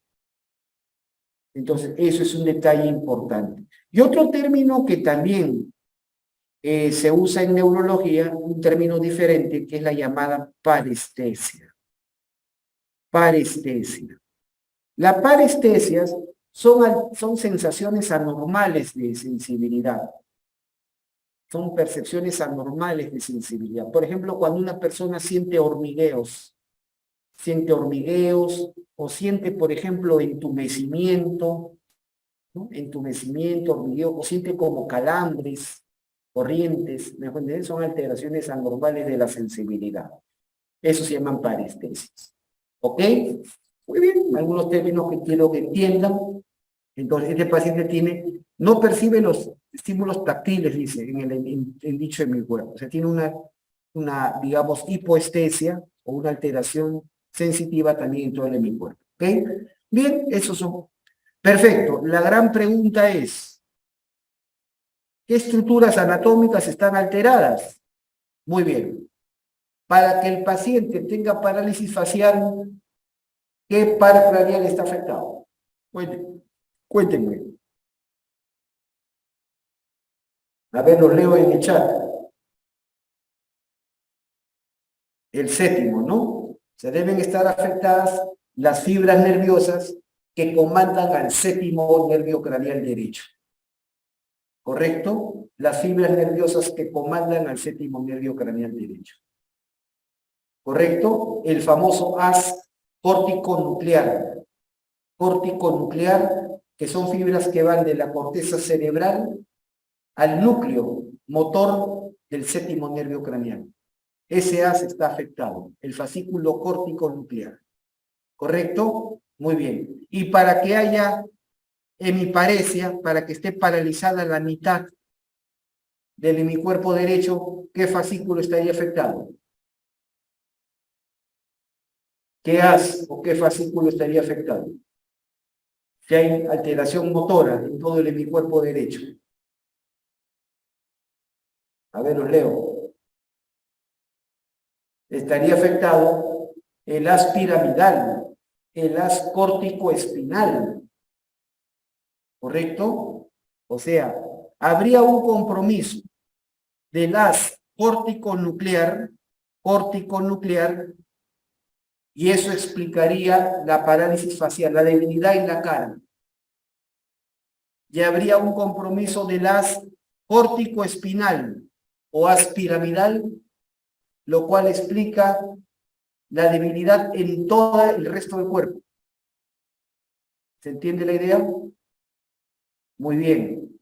Entonces, si está afectado el haz córtico-nuclear y el haz córtico-espinal, o conocido como haz piramidal, pregunta, la siguiente pregunta está clara. ¿Dónde se localiza la lesión? ¿Dónde se encuentran estos dos haces juntos? Y donde una lesión podría afectarlos a los dos.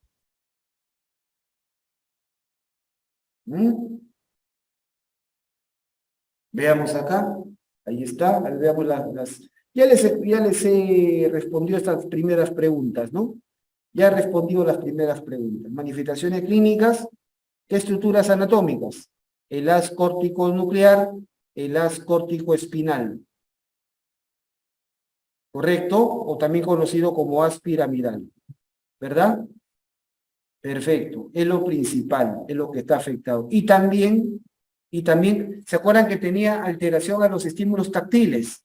Es porque están afectadas las proyecciones o las radiaciones talámicas. Están afectadas las radiaciones o proyecciones tálamo-corticales, también le decimos. Esto explicaría la alteración táctil que tiene el paciente. ¿Ok? Muy bien.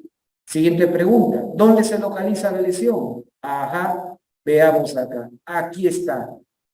Recordemos quiénes comandan la motricidad del cuerpo. ¿Se acuerdan ustedes? La circunvolución prerolándica. ¿Se acuerdan? Recordemos el área motora primaria. Aquí encontramos nosotros esta cara externa. Esta cara externa corresponde a la circunvolución prerolándica o frontal ascendente. Y esta parte interna, esta zona de acá, corresponde al lobulillo paracentral.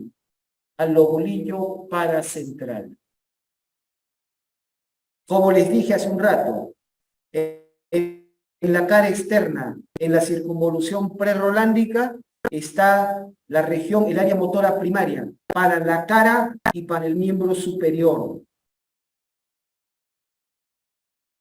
Y en la cara interna, la región para el miembro inferior, en el lobulillo paracentral. ¿Correcto? Muy bien. Entonces, de esta región que va a comandar los movimientos de la cara, de esta región está naciendo el haz, estas son las fibras del haz córtico-nuclear. El haz córtico-nuclear. Este haz córtico-nuclear se origina en el tercio inferior de la circunvolución prerolándica y es ahí donde va a comandar los movimientos de la cara. Porque va a comandar al séptimo nervio craneal. Este haz córtico-nuclear va a bajar por esta estructura. Esta estructura es la famosa cápsula interna. ¿Se acuerdan cuando vimos la morfología interna del cerebro? Esta es la cápsula interna. Y les dije, obviamente, que la cápsula interna tiene un brazo anterior, tiene una rodilla y tiene un brazo posterior. ¿Por qué porción de la cápsula interna baja el haz córtico-nuclear? El haz córtico-nuclear que va a comandar los movimientos de la cara baja por la rodilla de la cápsula interna. Baja por la rodilla de la cápsula interna. ¿Correcto? Mientras que el otro haz, a ver, voy a cambiar de color acá al lápiz.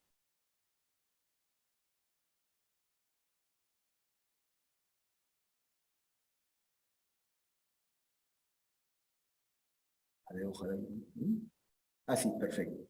Miren, el otro haz, de aquí, del tercio medio de la circunvolución prerolándica y de la cara interna del lobulillo paracentral, de toda esta zona, se está originando el haz córtico-espinal, el haz piramidal. el que va a comandar al resto del cuerpo. El haz córtico-espinal, el que va a comandar la función motora del resto del cuerpo. Este viene a ser el haz córtico-espinal. O haz piramidal, porque como les conté hasta la saciedad en la clase, es el que baja por las pirámides vulvares. El haz córtico-espinal también va por la cápsula interna, pero ocupa el brazo posterior. El brazo posterior de la cápsula interna.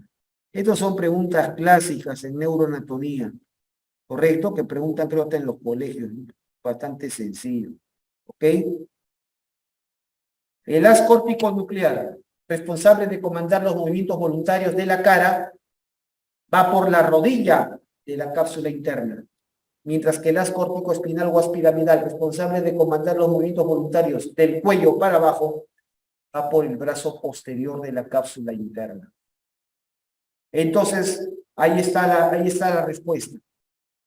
¿Dónde estaría la lesión en este paciente que afecta tanto al haz córtico nuclear y al haz córtico espinal? Porque el paciente tiene debilidad en la cara y en toda la mitad del cuerpo, miembro superior y miembro inferior. O sea, tiene debilidad en toda la mitad derecha del cuerpo humano. ¿Dónde estaría? Tiene que ser un sitio donde estos dos haces están juntos. ¿Y dónde están juntos? Pues en la cápsula interna. En la cápsula interna. La lesión se encuentra en la cápsula interna. Ahora, uno se pregunta. Obviamente tenemos dos hemisferios cerebrales, el hemisferio izquierdo y un hemisferio derecho. Acuérdense, pues, que estas vías son cruzadas, ¿no? Eso lo hemos visto en las vías neuroanatómicas, son cruzadas. Entonces, para que el paciente tenga parálisis de toda la mitad derecha del cuerpo, significa que la lesión está en la cápsula interna del lado izquierdo. Del lado izquierdo. Es decir, es una lesión intraparenquimal, o sea, interna, profunda en el hemisferio izquierdo. Y eso también explica por qué motivo el paciente no tiene afectadas las áreas del lenguaje, ¿no? El área de Broca, el área de Wernicke, en este paciente están sanas, porque el área del lenguaje, el área motora de Broca, el área de Wernicke, están en la superficie del cerebro, están afuera. Como la lesión es interna, no afecta a las áreas del lenguaje, en este caso. Aquí vemos, este es un corte horizontal, aquí está la cápsula interna, ¿se acuerdan? Rodilla y brazo posterior. Perdón, pero la lesión estaría acá, en el hemisferio izquierdo, ¿no? Rodilla y brazo posterior. La lesión está acá.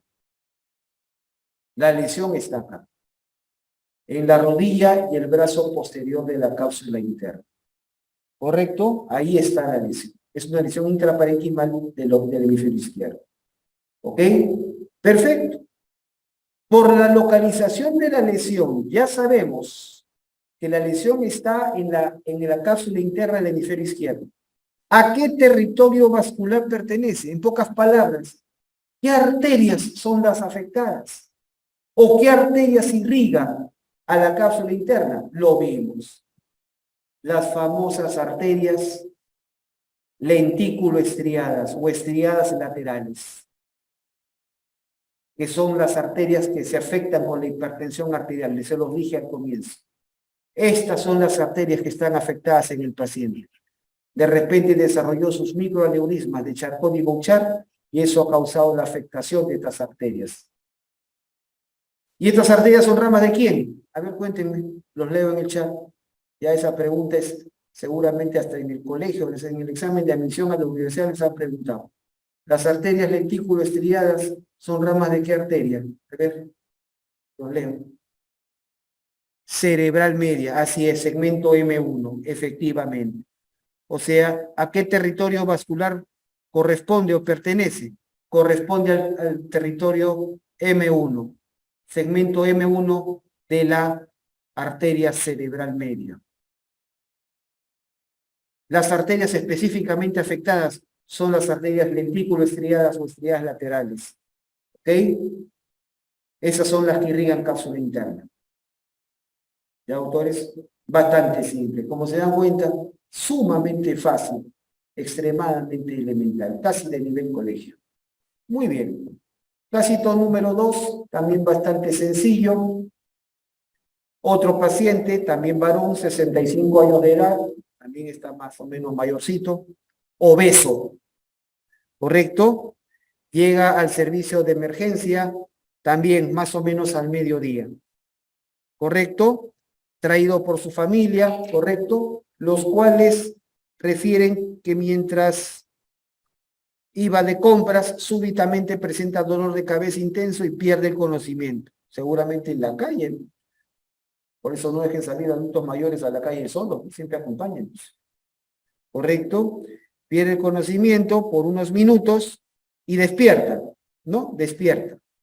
De pronto despierta, pero al despertar nota que no puede mover bien el hemicuerpo derecho.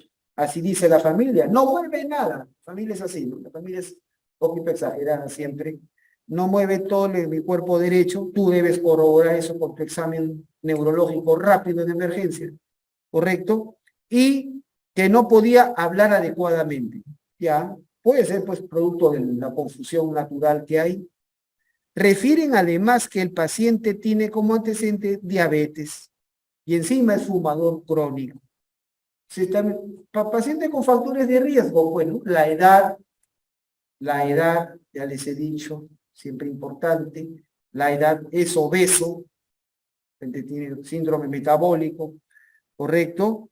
Encima es diabético y encima fuma pues como chino en quiebra, ¿no? Entonces, fumador crónico. ¿Correcto? Muy bien. Al examinarlo, ya al examen, ahora sí viene la parte objetiva, tú tienes que objetivar eso, para eso se está entrenado 7 años en examinar pacientes. Al examinarlo, ya la presión está alta, está elevada, 180/100, a pesar que la familia de pronto no sabía que el paciente, hay pacientes que no saben que son hipertensos, nunca ha ido a un control. ¿Correcto? Entonces está con un cuadro hipertensivo, claramente, ¿ok? Está despierto, comprende órdenes, es decir, esa parte es importante, comprende órdenes, significa entonces que el área de Wernicke no está afectada, el área sensorial del lenguaje no está afectada. ¿Dónde está esa área? En la cara externa, en la superficie del cerebro. Ahí, en el área de Wernicke, al menos no hay lesión. ¿Correcto? Pero acá viene el detalle interesante. No puede expresarse así. Categóricamente el paciente no se le entiende nada de lo que habla. Solamente balbucea, hace gurgurantes, ruidos raros, pero no se le entiende absolutamente nada. Eso es importante. Revisa bien al paciente, examínalo bien. Sí, definitivamente el paciente está afásico. No habla. Está despierto, pero solamente hace sonidos sin expresar una sola palabra. Entonces, aquí estamos frente a ¿qué? Una afasia de Broca. Tiene afectada el área motora de Broca. ¿Correcto? ¿Y dónde está esa área? ¿Dónde se encuentra esa área, chicos? A ver, los leo. Muy bien, así es, tiene una afasia motora. Se llama afasia motora cuando es afasia, cuando está afectada el área de Broca, y se llama afasia sensorial cuando está afectada el área de Wernicke. ¿Correcto? Bien, en este caso tiene una afasia motora. Tiene una afectada el área motora del lenguaje, el área de Broca. ¿Y dónde está eso? A ver, lo leo. ¿Dónde está el área motora del lenguaje? ¿Dónde está el área de Broca? Ya, muy bien. Prefrontal no, quítale lo de pre. Simplemente por cara externa del lóbulo frontal. Cara externa del prefrontal es más anterior, tiene que ver con regulación de conducta. Entonces, área, ¿qué han puesto ahí? F3, claro, la F3, la circunvolución frontal inferior. Entonces, cara externa del lóbulo frontal, especialmente del hemisferio izquierdo, que suele ser el hemisferio dominante en la mayoría de la población. Perfecto, ¿ok? Cara externa, entonces cara externa. Ya ubicas, está afectada el área de Broca, eso está en la cara externa, superficie del lóbulo frontal. ¿Correcto? Perfecto. Además, el paciente presenta asimetría facial, ¿ven? Asimetría facial con caída de la comisura labial derecha. O sea, que este paciente, al igual que el anterior, también tiene debilidad en la hemicara derecha. O sea, este es un paciente que, a diferencia del anterior, este paciente definitivamente no habla. Sí comprende órdenes, levante la manito izquierda, sí levanta la manito izquierda, correcto, pero no puede expresar una sola palabra. Definitivamente, no puede expresar una sola palabra. Estamos frente a un paciente afásico, correcto, con afasia de Broca. Entonces ubicas la lesión, superficie externa, cara externa del lóbulo frontal, correcto, y además tiene parálisis o debilidad, perdón, en la hemicara derecha.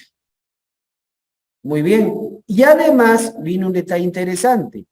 En el examen del resto del cuerpo se encuentra debilidad marcada en el miembro superior derecho, pero los miembros inferiores están sanos. Sí mueve los miembros. El paciente puede pararse. El paciente puede pararse. No es como el otro paciente que vimos hace un momento, que tenía debilidad de todo el hemicuerpo. Este paciente sí puede, los miembros inferiores le funcionan bien. Entonces, perfecto. Primera pregunta, ¿qué manifestaciones clínicas tiene el paciente? Bueno, lo primero que es, manifestaciones clínicas es lo que tú objetivas, ¿no? O sea, no es lo que la familia te cuenta. Lo que la familia te narra, todo eso sirve para la anamnesis. Como yo le digo coloquialmente en la emergencia, en el triaje, digo, el intro, ¿no? Esto sirve para el intro, lo que el paciente, lo que te van a contar, ¿no? La propaganda como de la película, ¿no? Mira, viene con esto, ya, perfecto. Tómalo con discreción. Tú tienes que corroborarlo. Entonces, manifestaciones clínicas, lo que es objetivo. Uno, se ve claramente que hay una crisis hipertensiva, 180/100 es lo primero que se ve, ¿correcto? No hay afectación del lenguaje sensorial. Lo que sí hay es, manifestaciones clínicas, lo que sí hay es una afasia motora. Bueno, una crisis hipertensiva, hay una afasia motora, afasia de Broca, también le puedes decir, una afasia motora o afasia de Broca, en honor a este famoso neurocirujano francés, Paul-Pierre Broca, ¿correcto? Afasia motora, afasia Broca. Y miren lo que hay. También hay una hemiparesia, o paresia decimos, ¿no? Paresia facial derecha, ¿no? Derecha. Tiene debilidad de la hemicara derecha. ¿Y cómo describimos a la debilidad de miembro superior? ¿Se acuerdan? ¿Cómo decía cuando era cara y todo el cuerpo? Decíamos hemiparesia facio-brachiocrural, ¿sí o no? ¿Se acuerdan? Para toda la mitad del cuerpo. Acá decimos simplemente que este paciente tiene una hemiparesia solamente facio-braquial. Facio-braquial. Nada más. Crural no, porque el miembro inferior funciona bien. ¿Correcto? Hemiparesia facio-braquial derecha. Así es. Y más afasia motora. Así es. Muy bien. Correcto. Así se pone. Así es. Aprendan un poquito de terminología, porque como siempre digo, ¿para qué llevamos anatomía, no? Una de las cosas para las que uno lleva anatomía es para aprender a expresarse. Nos enseña mucho sobre el lenguaje médico, ¿no? ¿Correcto? Muy bien. Entonces, tiene una hemiparesia facio-braquial más una afasia motora. Eso es lo que tiene el paciente. ¿Correcto? Los miembros inferiores funcionan bien. Perfecto. Ahora sí, viene lo demás. ¿Qué estructuras anatómicas están alteradas? Bueno, pues definitivamente está alterada el área motora del lenguaje, el área de Broca. El área de Broca está afectada, ¿correcto? El área de Broca, el área motora del lenguaje. Y además, para que tenga su hemiparesia facio-brachiocrural, ¿qué significa? Que está afectada igual el haz córtico-nuclear córtico nuclear que comanda el movimiento voluntario de la cara, pero también está afectado el haz córtico espinal. Pero parte de él nada más, el haz córtico espinal, que comanda el movimiento voluntario, en este caso del miembro superior. ¿Correcto? O sea, está el área motora del lenguaje, ¿correcto? El área de Broca, el haz córtico nuclear y el haz córtico espinal. Entonces, eso es lo que vemos en el paciente. Manifestaciones clínicas ya les conté, estructuras anatómicas, el área motora del lenguaje, ¿no? Área de Broca. Jamás debes olvidar esto. Segundo, el haz córtico nuclear y el haz córtico espinal o haz piramidal. ¿Correcto? ¿Se entiende? Entonces, como se pueden dar cuenta ustedes, en el examen neurológico rápido que uno hace en emergencia, siempre empieza con las funciones superiores. Lo primero que evaluamos son funciones. Lo primero que evaluamos en un paciente cuando llega a emergencia es, primero, lo primerito que evaluamos, bueno, luego del RCP, ¿no? Luego de reanimar, o sea, es que requiere reanimación cardiopulmonar, se le aplica primero RCP avanzado, porque ya los paramédicos le han hecho el básico, se hace el RCP avanzado y después que lo has estabilizado ya la evaluación neurológica. Lo primero que se evalúa es el estado de conciencia. Si está consciente, si se da cuenta dónde está, si responde a estímulos, si obedece órdenes. Segundo, se evalúa las funciones superiores. Y lo primero, lenguaje. Lenguaje. ¿Correcto? Lenguaje. Comprende órdenes, puede hablar. Y luego ya evaluamos el resto del cuerpo. ¿Qué partes del cuerpo mueve y qué partes no mueve? Y, bueno, pues si tiene alteraciones sensitivas. ¿Correcto? Eso es lo importante. ¿Ya? Y también, por supuesto, no menos importante, funciones autonómicas. Hay pacientes que estamos evaluándolo y de pronto se les sale el material fecal o se comienza a orinar, manchan todita la camilla. ¿Correcto? Pacientes que no controlan, en fin, tienen alteraciones autonómicas. También hay pacientes así. ¿Ok? Bien, perfecto. Eso es lo esencial. Bien. ¿Dónde estaría la lesión? ¿Dónde estaría la lesión en este paciente? Pues claramente lo que manda es el área de Broca, ¿no? Lo que manda es el área de Broca. ¿Dónde está la lesión entonces? La lesión en este paciente va a estar en la superficie externa del cerebro. En la superficie externa del cerebro. Tiene afectada el área de Broca, que se encuentra acá. ¿Se acuerdan de la F3? La circunvolución frontal inferior. ¿Se acuerdan? La porción opercular, la porción triangular, esos detallitos que nos gustan en anatomía, ¿correcto? Pero para efectos prácticos decimos cara externa, lóbulo frontal F3, ¿correcto? Porción opercular, porción triangular de la F3, aquí está el área de Broca. Esto está afectado. ¿Qué más? El paciente tiene afectación tiene parálisis en la cara, porque está afectado acá, ¿se acuerdan? La zona que para el miembro, para la cara, estaba aquí en la parte inferior.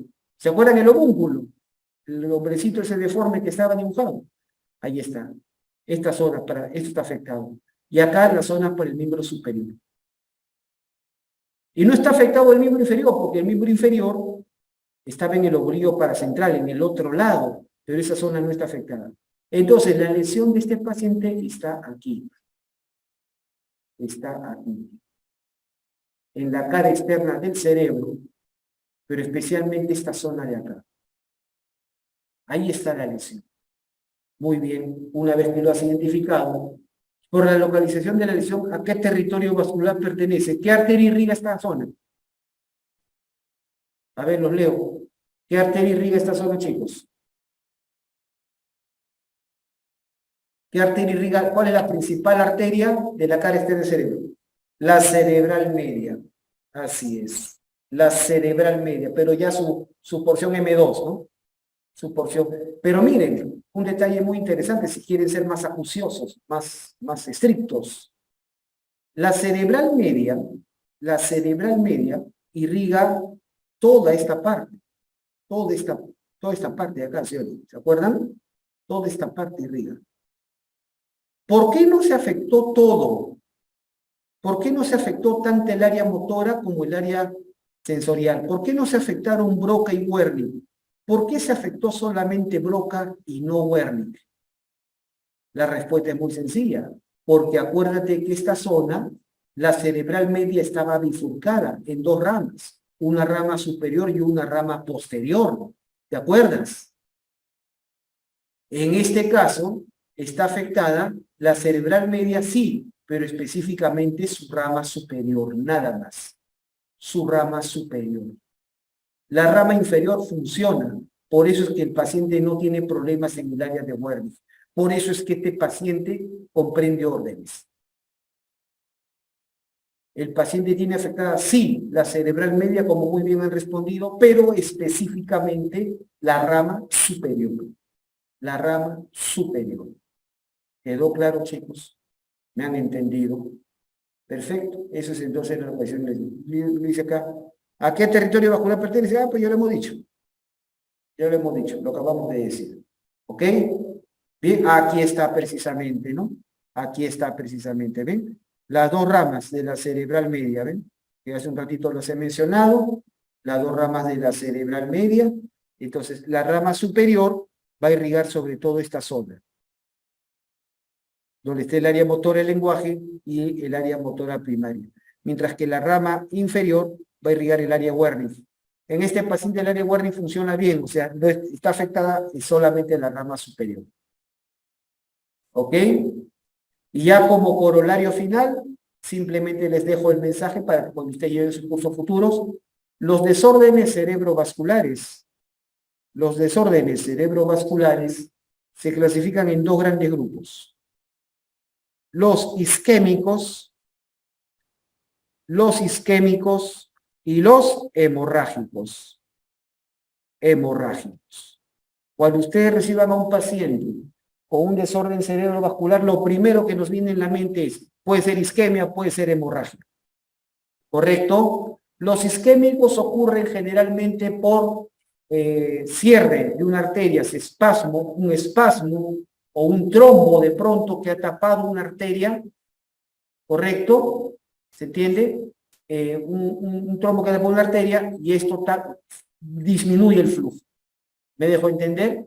Acuérdense que un paciente con un problema isquémico tiene dentro de las 3 primeras horas puede salvarle esas neuronas. Porque les he dicho hace un rato que las isquemias es un momento de adaptación de la neurona.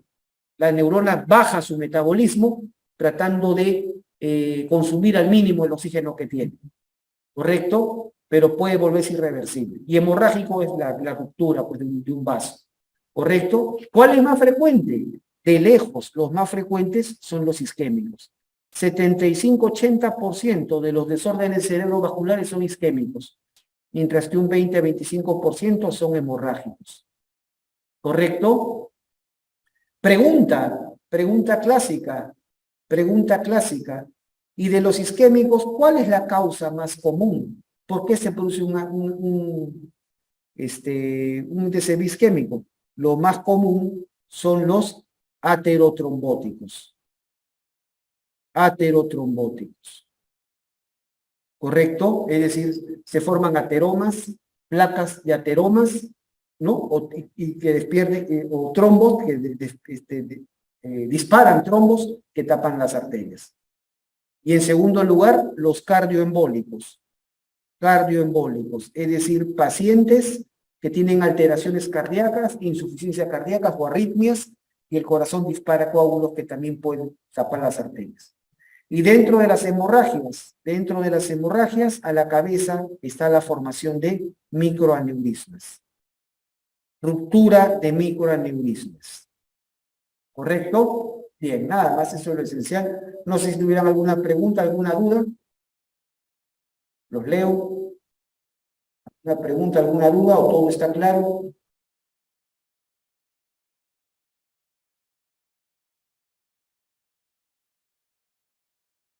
Bien, bueno, parece que todo está claro. A ver.